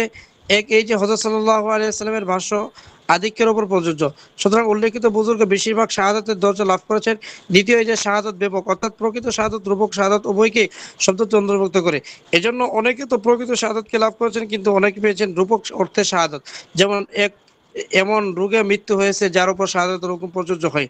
খ, সঠিক কথা এটি যেটি জাহানে দিদার মধ্যে উল্লেখিত রয়েছে, অর্থাৎ আল্লামা ইবনে তাইমিয়া রহমতুল্লাহ হযরত মিজি রহমতুল্লাহ তাহজিবুল কামাল রচয়িতের শাগরেদ, ওস্তাদ নন, যেমন সরাসরি তাহজিবুল কামালের প্রথম পরিচ্ছেদে উল্লেখ আছে। জনাব মোহতারাম, আপনার মূল্যবান চিঠি আমি পেয়েছিলাম। অদম সফর অন্যান্য ব্যস্ততার কারণে একজন দোস্তকে বলেছিলাম তিনি যেন এই বিষয়গুলোকে তাহকিক করেন। যদি উপরে যে জবাবগুলো লিখেছেন অদমের মতো তা সঠিক, যদি উহুদ এবং হেরা সম্পর্কিত হাদিসগুলো একই সাহাবী থেকে বর্ণিত হয়, তাহলে একাধিক ঘটনার হওয়া দুর্বোধ্য হতো, কিন্তু এগুলো বিভিন্ন ঘটনা সাহাবী থেকে বর্ণিত হয়েছে, কামা হাক্কাহুল হাফিজ ফিল ফাতিহ। এজন্য একাধিক ঘটনা হওয়া ছাড়া অন্য প্রয়োগ সম্ভব নয়। মেয়েদের জন্য মেডিকেল এবং হোম ইকোনমিক্স পড়া। সল উলামায়ে দ্বীন এই মাসলা প্রসঙ্গে কি বলবেন যে মেয়েদেরকে কোরআন মাজিদ এবং মামুনের লেখাজোখা শিখা বাদে উচ্চতর তালিম দেওয়া কি হারাম নাকি জায়েজ? যদি হারাম হয় তাহলে মেডিকেল দর্শন এবং গার্হস্থ্য অর্থনীতি নারীদেরকে শিক্ষা দেওয়া কোন আওতায় পড়বে? জবাব: নারী সমাজ মেডিকেল সায়েন্সের দর্শন অথবা গার্হস্থ্য অর্থনীতি যদি এই উদ্দেশ্য শিক্ষা করে যে এই জন্য জ্ঞান বিজ্ঞানকে শরীয়ত সম্মত পন্থায় নারী জাতির খেদমতের জন্য ব্যবহার করবে, তাহলে বস্তুত এর মধ্যে কোনো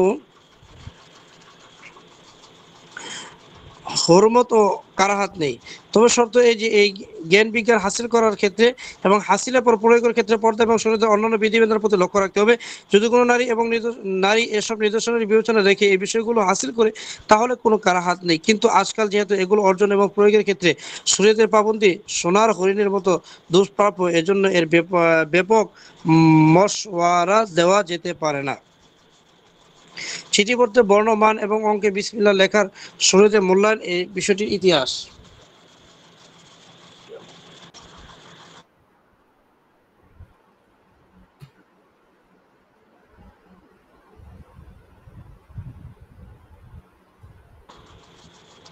সওয়াল: চিঠিপত্রে যে বিসমিল্লাহ অঙ্কে লেখা হয়েছে সে ব্যাপারে উলামায়ে দ্বীনের মতামত কি?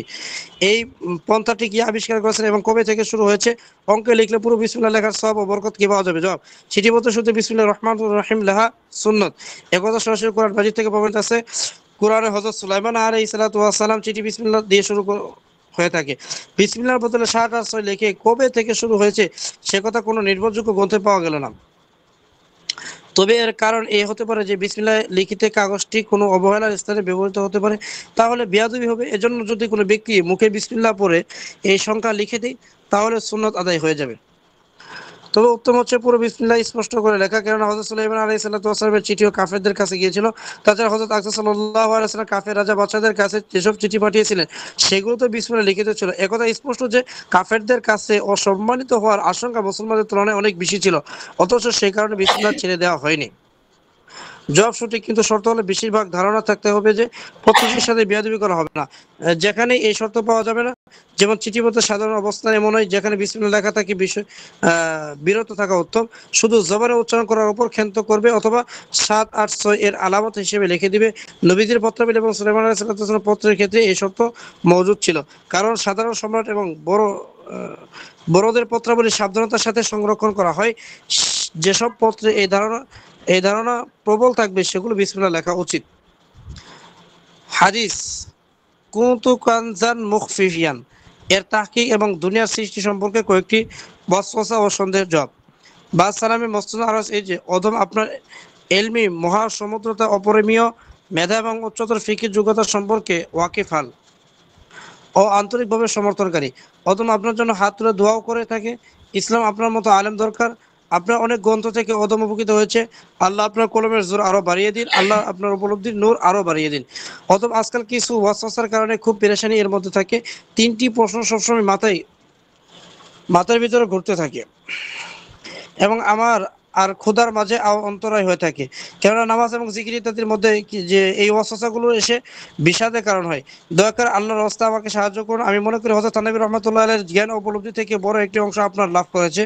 এমন প্রশ্নের জবাবদান ছিল হযরত থানবীর বিশেষত্ব। আমি জানি দিনের খেদমত প্রসঙ্গে দেশের বাইরে এবং ভিতরে আপনার ব্যস্ততা আছে লেখালেখি, দারুল উলুমের ব্যবস্থাপনা, বিভিন্ন কর্মকাণ্ড এবং বিভাগ ওয়ারি। আপনার ব্যস্ততা এত বেশি যে হয়তো নিজের জন্য খুব একটা সময় করে পারেন না, কিন্তু তাজকিয়া নফসের কাজ কত বড় তা আপনার মতো আলেমের কাছে পুশিদা নয়। নবীদেরকে এই কাজের জন্য পাঠানো হয়েছে। ওয়াসওয়াসা, সন্দেহ এবং প্রশ্নের প্রমাণ সহ জবাবদাতা তাজকিয়া অন্তর্ভুক্ত। আপনার ব্যস্ততা আছে, এজন্য আপনি স্বাধীন। ইচ্ছা হলে একদিনে জবাব দিন অথবা 1 মাসে দিন। সব প্রশ্ন জবাব একসাথে দিন অথবা আলাদা আলাদা ভাবে দিন, আপনার যেভাবে সুবিধা হয় দয়া করে জবাব দিবেন ইনশাআল্লাহ। হক তাআলা আপনাকে জাযায়ে খায়ের দান করুন। ক ওমা খলাকতুল জিন্না ওয়াল ইনসা ইল্লা লিয়াবুদুন। মুফাসসির এখানে লিয়াবুদুনের তাফসীর লিয়ারিফুন লিখেছেন, অর্থাৎ সৃষ্টির উদ্দেশ্য হলো খোদাকে যেন চিনা হয়। এক হাদিসে আছে কুনতু কানজান মুখফিয়ান, অর্থাৎ আমি ছিলাম সুপ্ত খাজানা, আমি চাইলাম যে পরিচিত হব। ফাখালাকতুল খালকা, এজন্য আমি মাখলুকাত পয়দা করলাম। ওয়াসওয়াসা এই যে আল্লাহ তাআলা রহমান রাহিম, যার বৈশিষ্ট্য তিনি শুধু নিজেকে পরিচিত করা এবং চেনাবার জন্য লক্ষ লক্ষ কোটি কোটি ইনসান সৃষ্টি করে বিশাল মুসিবতে ফেলে দিবেন, যার সৃষ্টি আদি থেকে আজ পর্যন্ত লক্ষ লক্ষ কোটি কোটি প্রাণী মানুষ, যার জন্য এমন দেহ বানানো হয়েছে যে যদি একটি শরীরে প্রবেশ করে তাহলে কষ্ট বোধ হয়। ফুফিয়া ফুফিয়া জালেমদের জুলুম ও বর্বরতা অবর্ণনীয় অত্যাচারের শিকার হয়ে মারা গিয়েছে। কত মানুষ জঙ্গলি প্রাণী বাঘ সাপ বিচ্ছু আহার হয়েছে।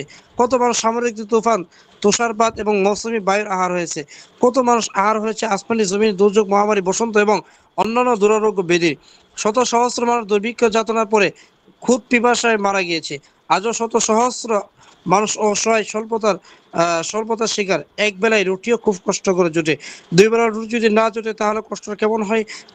কেউ জখম হচ্ছে, কেউ অসুস্থ হচ্ছে, কারো আত্মসম্মান ক্ষতিগ্রস্ত হচ্ছে, কারো নিরপরাধ ধৃত হচ্ছে, কাউকে অপমান করা হচ্ছে, কাউকে বাড়িঘর লুট হচ্ছে, কাউকে বিভ্রান্ত করা হচ্ছে। এসব ভোগান্তি সবসময় লেগেই আছে। আর বেশিরভাগ এগুলো শিকার হচ্ছে গরিব অসহায় মানুষ। এই সিলসিলা কিয়ামত পর্যন্ত জারি থাকবে। মানব জাতির উপর এমন সব মুসিবত এবং বিপদের পাহাড় পতিত হচ্ছে যেগুলো শুনে পাষাণ হৃদয় মোম হয়ে যাবে। মানব জাতির সূচনা করে দেখুন, শীতের তীব্রতা, গ্রীষ্মের দাবদাহ, বাতাসের তেজ এবং ছিল আজ যেমন আছে, কিন্তু মানুষের কাছে ছিল না লেপ, না ছিল তোষক। গাছ এবং জীবজন্তু ছাল দিয়ে শরীর ঢাকতে হতো। প্রস্তর যুগ, লৌহ যুগ জীবিত থাকার জন্য কেমন চেষ্টা তদবির করতে হতো। তারপর যে পরিচয় পরিচিত আল্লাহ তাআলা মানুষকে লাকাদ খালাকনাল ইনসানা ফি কাবাদ এই অবস্থায় সৃষ্টি করলেন যে পরিচয়কেও তিনি 70,000 পর্দার ভিতরে এমনভাবে লুকিয়ে দিলেন যে পুরো জীবনে রিয়াজত মুজাহাদা করুন তবুও কিছু হাতে আসবে না ইল্লা মাশাআল্লাহ সুলুকে কিতাবাদি এবং সালেহিনের হালাত সাক্ষী। তারপর চলুন দুনিয়ার জীবন যেমন তেমন চলে গেল অনাহারে অসুস্থতায় মৌসুমের অত্যাচারে নিপীড়ন সয়ে এরপর আসে পরকালীন জীবনে ভয়, তার উপর সেখানকার আযাব দুনিয়ার আযাবের চেয়ে 1000 গুণ বেশি। কেমন যেন একটা রূহকে দেহ দিয়ে তাকে অন্তত কালের জন্য শাস্তির ভিতরে লিপ্ত করে দেওয়া, আর তার নিজের পরিচয়কে এমন দুরূহ বানিয়ে দিয়েছে যে কেউ বলে আল্লাহ অস্তিত্ব নেই, কেউ বলে সব আল্লাহ হয় আল্লাহ, কেউ বলে তার সন্তান আছে, কেউ বলে তিনি অমুকের দেহের প্রবেশ করেছেন। একটি বিষয় মানে পরিচিত খোদাই পরিচিত এবং এরকম জটিল এবং দুষ্প্রাপ্য তার জন্য কোটি কোটি রক্ত মাংসের মানুষকে এমন মুসিবতের মধ্যে ফেলে দেওয়া বাচ্চাত খোদার বৈশিষ্ট্য রহমান ও রহিমের পরিপন্থী মনে হয়। যদি কেউ বলে যে ইসলাম আল্লাহকে চিনবার পন্থা বাতিল দিয়েছে তাহলে তা অবশ্যই ঠিক, কিন্তু তাতে চেনা যায় কতটুকু? তাতে তো শুধু ইলম হাসিল হয়, অর্থাৎ জানা আর চেনা তো ভিন্ন ব্যাপার। যদি কেউ বলে আমার সব আল্লাহর সত্য, মালিক ইচ্ছা করলে তার সত্যের ভিতরে যথেষ্ট হস্তক্ষেপ করতে পারে, তাকে কেউ যুগ জিজ্ঞাসা করতে পারে না, একথা নিঃসন্দেহ সই। কিন্তু আল্লাহ মানুষকে নিষেধ করেছেন নিজের সত্যের ভিতরে বেআইনি হস্তক্ষেপ করো না। সন্তানদেরকে খুদ পিপাসায় মারা, জীবজন্তুকে ক্ষুধার্ত রাখা, নিজের সম্পত্তি বেআইনি অপচয়, এসব বিষয় আল্লাহ নিষেধ করেছেন। তাহলে যে বিষয়গুলো খোদা নিজ বান্দাদের থেকে পছন্দ করে না, নিজে সেগুলো কিভাবে করে বসেন? মোহতারাম, আমি এই প্রশ্ন পুরো মানব জাতির পক্ষ থেকে তাদের একজন হয়ে উপস্থাপন করছি। মানব জাতি বলতে সৃষ্টি শুরু থেকে অদ্যপত পর্যন্ত কাফের মুমিন সবাই অন্তর্ভুক্ত। এজন্য জবাবের ভিতরে এই প্রেক্ষাপট সামনে রাখবেন বান্দার ইলমে সীমিত, আর এই বিষয়গুলো তাকবীনী কর্মকাণ্ডের সাথে সংশ্লিষ্ট, যেগুলো হিকমত সন্নিবেশিত করা অসম্ভব, তবে আখিরাত পরিপূর্ণ হবে। যা হোক, জনাবের কাছে নিবেদন এমন যুক্তিসঙ্গত জবাব পেশ করবেন যাতে এই কাটা বের হয়ে যায় যা আজকাল আমাকে খুব পেরেশান করে বেড়াচ্ছে।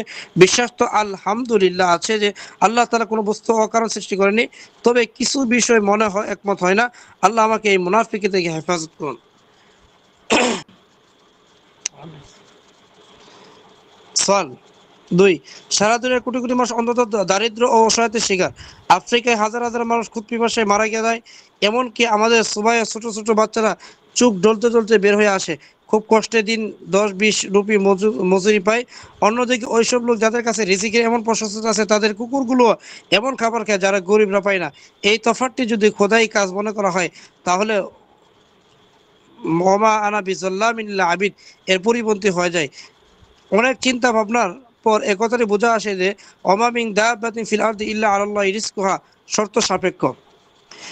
শিয়াজামানা জীবনোপায় অবলম্বন সত্ত্বেও দেখা যায় এক ভাই যুগে জীবনোপকরণ অবলম্বন করেছে, শিক্ষিত হয়েছে, ভালো চাকরি পেয়েছে, তার রিজিকে অনেক প্রশস্ততা এসেছে। আরেক ভাই মূর্খ হয়ে সর্বপ্রকারে মুখাফিক হয়ে রয়েছে, এর উল্টো আছে। কিন্তু নির্দেশ আবর্তিত হয় অধিকাংশের উপর।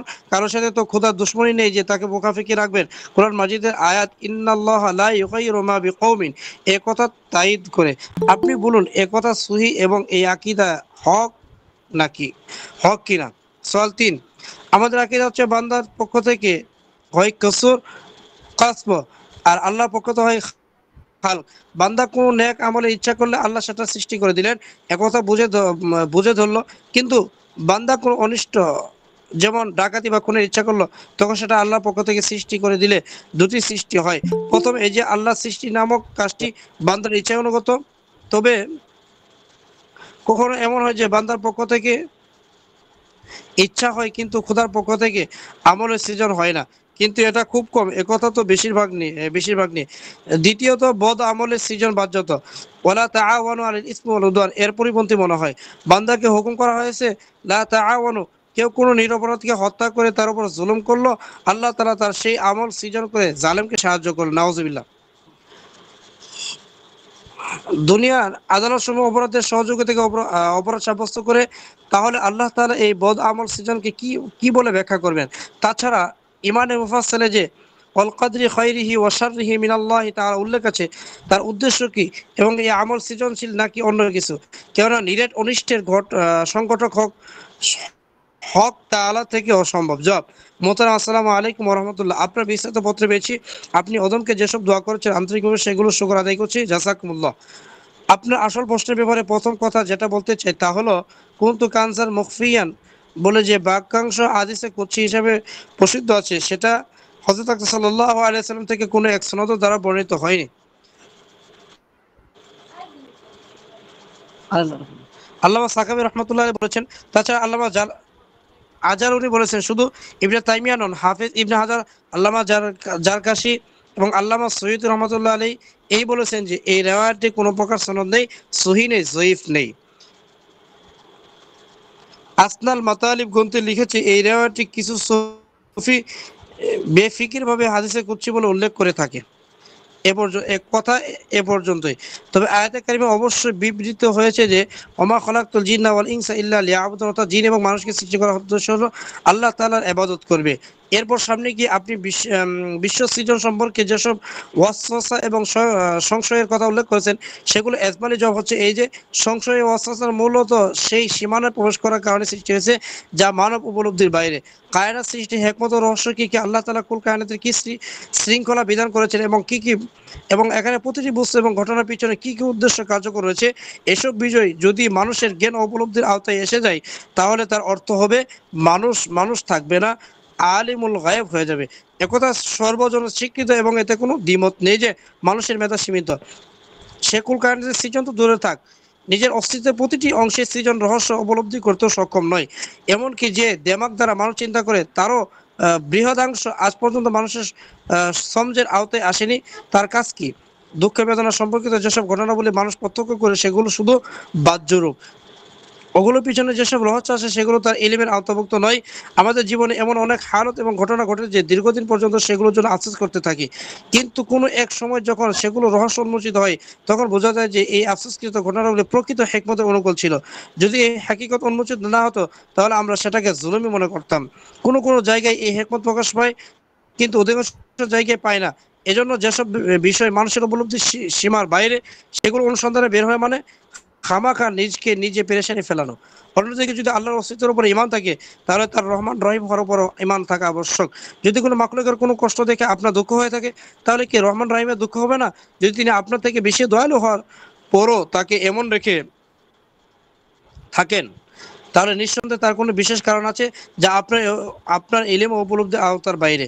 আপনি একজন মানুষকে ফাঁসির কণ্ঠে ঝুলতে দেখেছেন কিন্তু আপনারা জানেন না যে সে কত মানুষের খুন পান করেছে।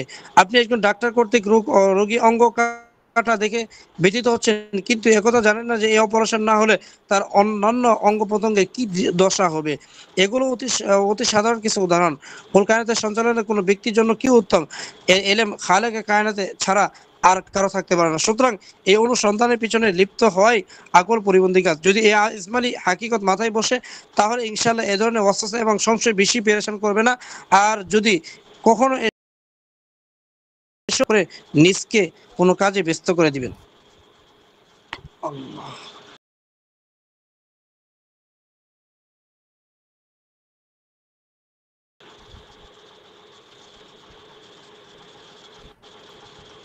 জি জি অবশ্যই এ পর্যন্তই থাকুক, আমি এই পর্যন্তই স্টেশন রাখতে চাচ্ছিলাম। অনেকটা হয়ে গেছে মাশাআল্লাহ। তো এখান থেকে লুত সম্প্রদায়ে যে বস্তি উল্টে দেওয়া হয়েছিল সেটা নির্ণয়ের ক্ষেত্রে বিভিন্ন মত।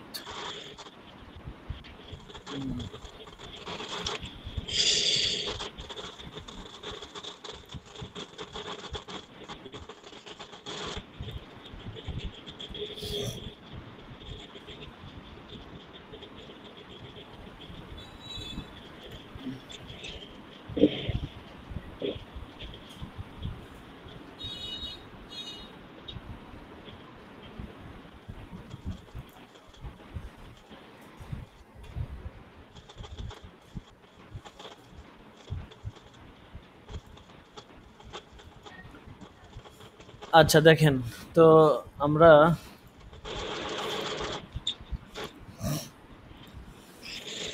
সুদ ও ইসলামী ব্যাংকিং থেকে পড়তেছিলাম, এটা আমরা হাদিসগুলো শেষ করে ফেলি, 5-10 মিনিট পরে ইনশাল্লাহ পরে তারপরে হাজিরা দিয়ে দিব।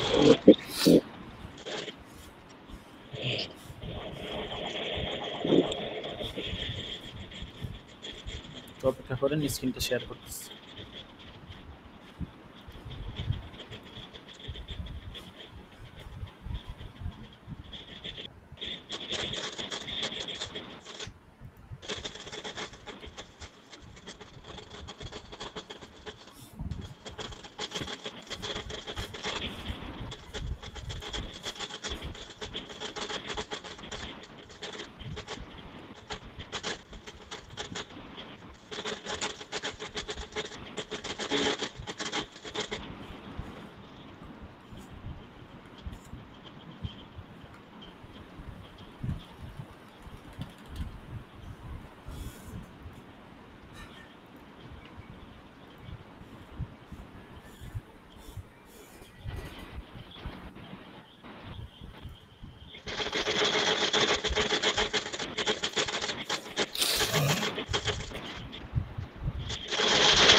মিউট করে রাখেন, আওয়াজ হচ্ছে তো।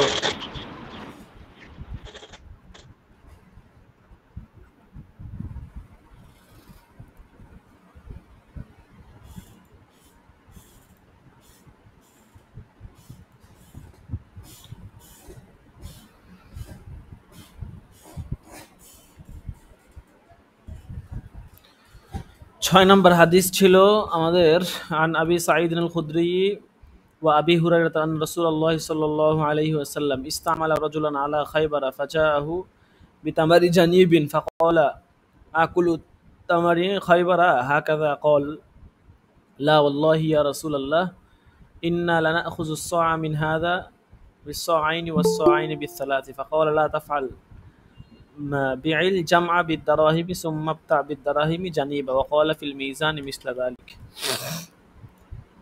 আচ্ছা, হযরত আবু সাঈদ খুদরি এবং হযরত আবু হুরায়রা থেকে বর্ণিত আছে রাসূল সাল্লাল্লাহু আলাইহি ওয়াসাল্লাম এক ব্যক্তিকে খায়বর এলাকায় চাকরি দিলেন। ওই ব্যক্তি তথা হতে খুব ভালো খেজুর নিয়ে আসলো। রাসূল সাল্লাল্লাহু আলাইহি ওয়াসাল্লাম উহা দেখে জিজ্ঞেস করলেন, খায়বরের সব খেজুর কি এরূপ উত্তম হয়? ওই ব্যক্তি বলল, না ইয়া রাসূলুল্লাহ, আমরা এরূপ 1 সা খেজুর 2 সা খেজুরের বিনিময়ে গ্রহণ করে থাকি, কিংবা ভালো 2 সা খেজুর খারাপ 3 সা এর বিনিময়ে গ্রহণ করে থাকি।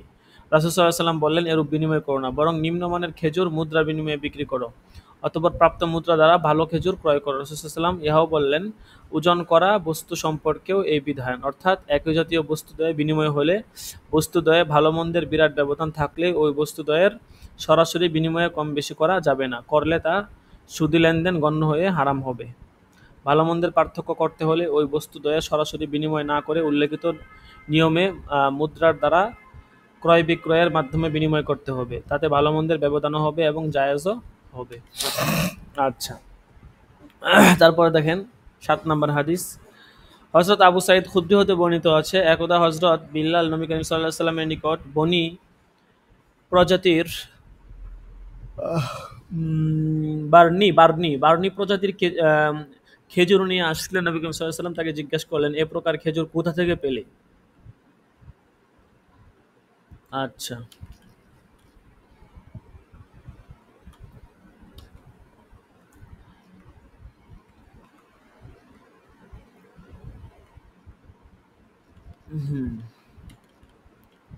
তো তারপরে জিজ্ঞেস করছে যে তিনি বললেন, বেলাল রাদিয়াল্লাহু আনহু বললেন যে আমার নিকট খারাপ খেজুর ছিল, আমি ওহার 2 সা খেজুর 1 সা এর বিনিময়ে বিক্রি করেছি। তা শুনে নবী করিম সাল্লাল্লাহু আলাইহি ওয়াসাল্লাম বলেন, এত প্রকৃত সুদি লেনদেন হয়েছে, এত সুদি লেনদেন হয়েছে, এরূপ করো না, বরং তুমি ওহা অর্থাৎ খারাপ খেজুরের পরিমাণে বেশি দিয়ে কম পরিমাণ উত্তম খেজুর লাভ করতে হলে মুদ্রার বিনিময়ে খারাপ খেজুর ভিন্নভাবে বিক্রি করবে, অতঃপর সেই মুদ্রা উত্তম খেজুর ক্রয় করবে।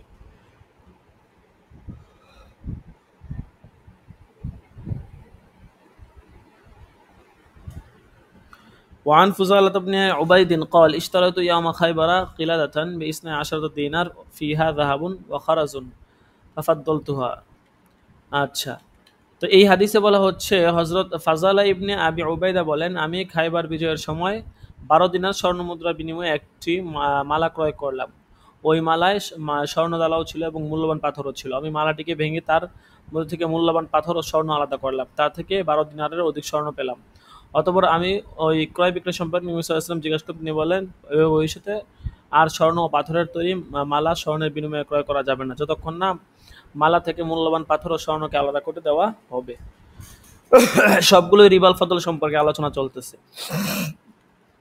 এরপরে আরো হাদিস আছে, 9 নম্বর হাদিস দিছে এখানে যে হযরত উবাদা ইবনে সামিত থেকে বর্ণিত আছে, রাসূল সাল্লাল্লাহু আলাইহি ওয়াসাল্লাম বলেন, স্বর্ণের বিনিময়ে স্বর্ণ, রূপের বিনিময়ে রূপ, গমের বিনিময়ে গম, জবের বিনিময়ে জব, খেজুরের বিনিময়ে খেজুর, লবণের বিনিময়ে লবণ বিক্রি করো না, যে যাবত না উভয় দিকের বস্তু সমপরিমাণে হয়, উভয় দিক হতে হাতে হাতে লেনদেন হয় এবং উপস্থিত মজলিসে হস্তগত হয়।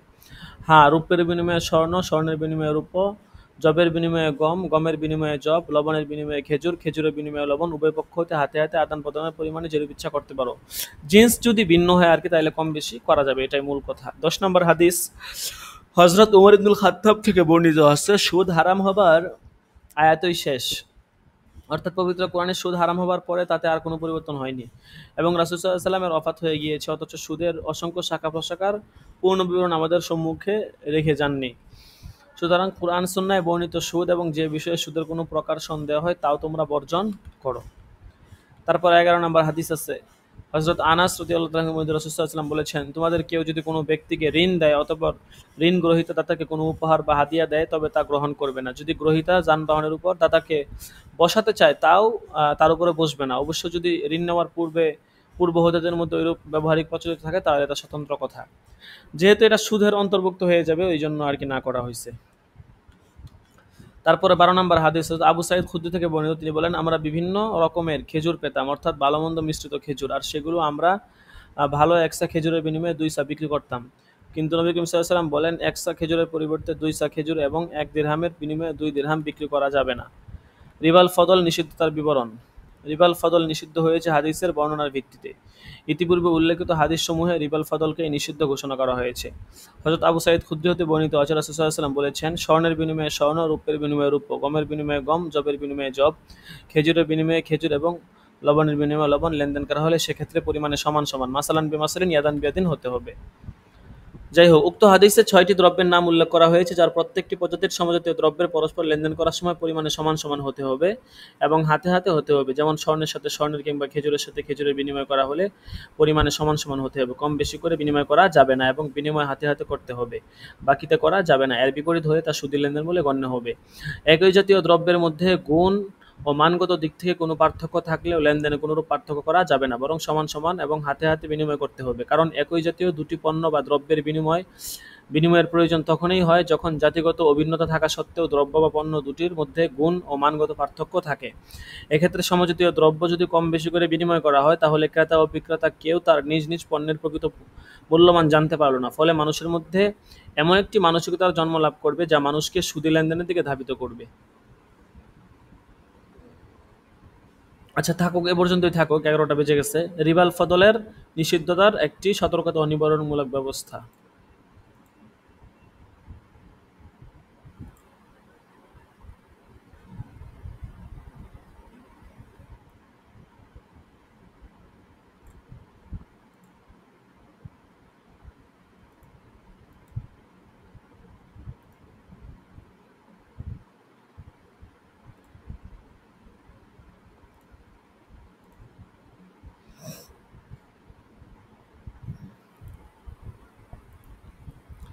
হাজিরা ডাকা হবে, আমরা হাজিরা দিয়ে দিব।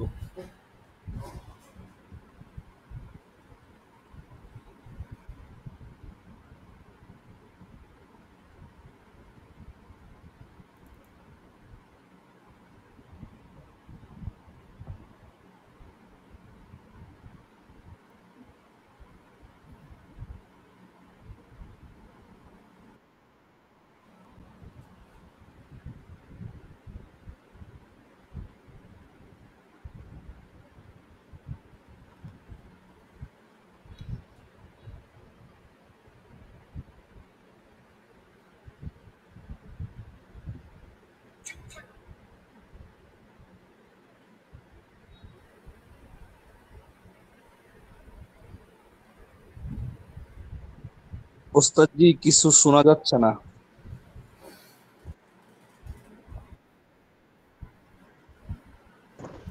হাজিরা ডাকা হবে। দাখিলা 1 আবু নাইম।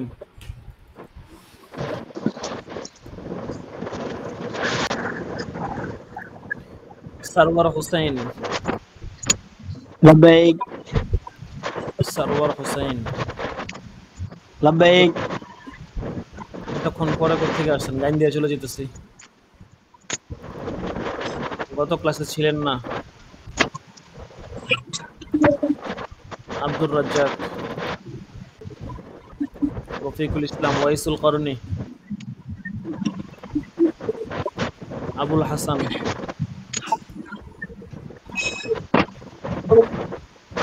আমানুল্লাহ, মুস্তাহিদ আল আদনান আছে, মুস্তাহিদ আল আদনান,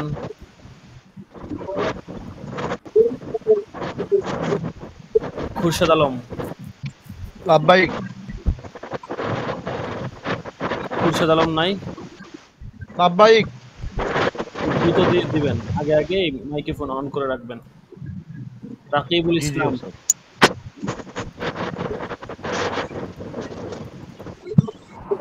আবু ইউসুফ, لبيك أستاذ ياسين 13 নম্বর দাখেলা আবু ইউসুফ। لبيك 14 নম্বর শাহাদাত হুসাইন। 14 আছেন? 14 দাখেলা কত? 14 নম্বর দাখেলার হাজিরা দিতেছেন কে? 14 নম্বর দাখেলা কার? কেউ নাই, আন্দাজে হাজিরা দিতেছেন। 15 নম্বর সাকিবুল ইসলাম। لبيك সাকিবুল ইসলাম। আবু أستاذ নাইম ياسين 16। 17 নম্বর শাহাদাত হুসাইন। লাব্বাইক 17 আছে? লাব্বাইক 18 নম্বর মাহদি হাসান। 19 নম্বর لبيك সাইফুল أستاذ ইসলাম। لبيك لبيك أستاذ 18 نمبر لبيك গত ক্লাসে ছিলেন না। 18 লাব্বাইক নম্বর তো দিলামে, 19 নম্বর নাই? লাব্বাইক 19 নাম্বার লাব্বাইক 20 নম্বর রাফিউল ইসলাম রাফি। লাব্বাইক ওস্তাদ জি, লাব্বাইক।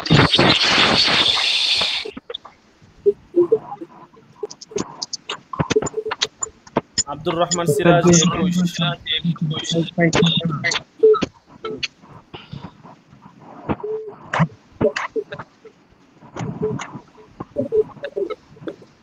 কুশ নাই।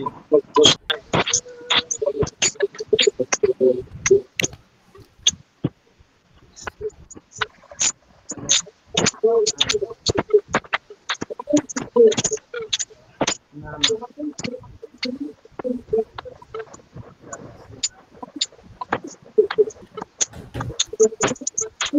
এই ফাতেমা, দরজাটা খুল।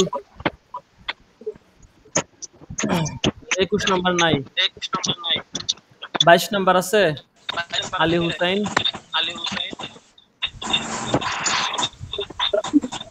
22 নম্বর নাই।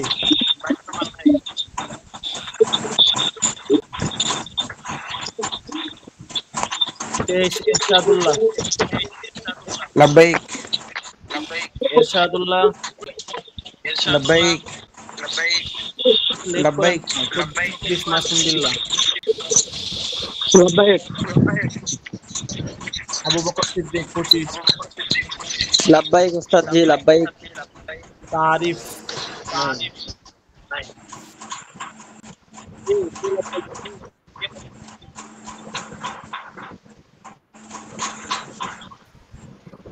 কে লাবাইক দিছেন? 26 নম্বর কে? আন্দাজে লাবাইক দিছেন।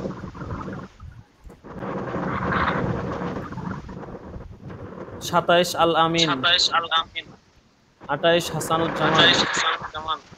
29 আল আমিন। আমার একটা বিষয় জানার ছিল, কুরবানি কি 7 বছর? 30 নম্বর ওয়াইসুল করনি। মাহদি হাসান 31। তাসনিম মাহমুদ 32, তুফাইল আহমদ 33, লাব্বাই লাব্বাই 33 আছেন, 36 ইউসুফ মাহমুদ আছে 36, লাব্বাইক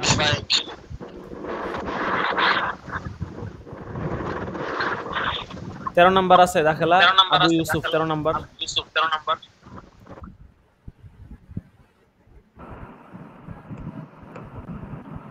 আপনি 36 নাম্বারকে 13 নাম্বারের হাজিরা দিয়ে দিচ্ছেন। ওস্তাদ জি 22 নম্বরটা লাব্বাইক দিয়ে দিন।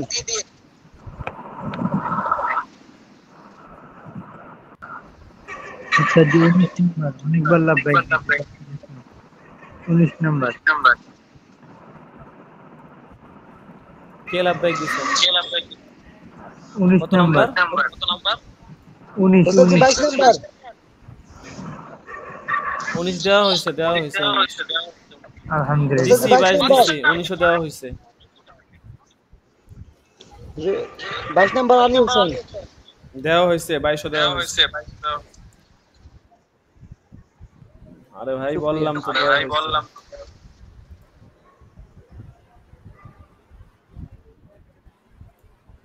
আচ্ছা ঠিক আছে, সকালে ভালো থাকবেন। আগামীকাল ইনশাআল্লাহ আগামী দর্শে দেখা হবে। ভালো থাকবেন সকলে। আসসালামু আলাইকুম ওয়া রাহমাতুল্লাহি ওয়া বারাকাতুহু। ওয়ালাইকুম আসসালাম।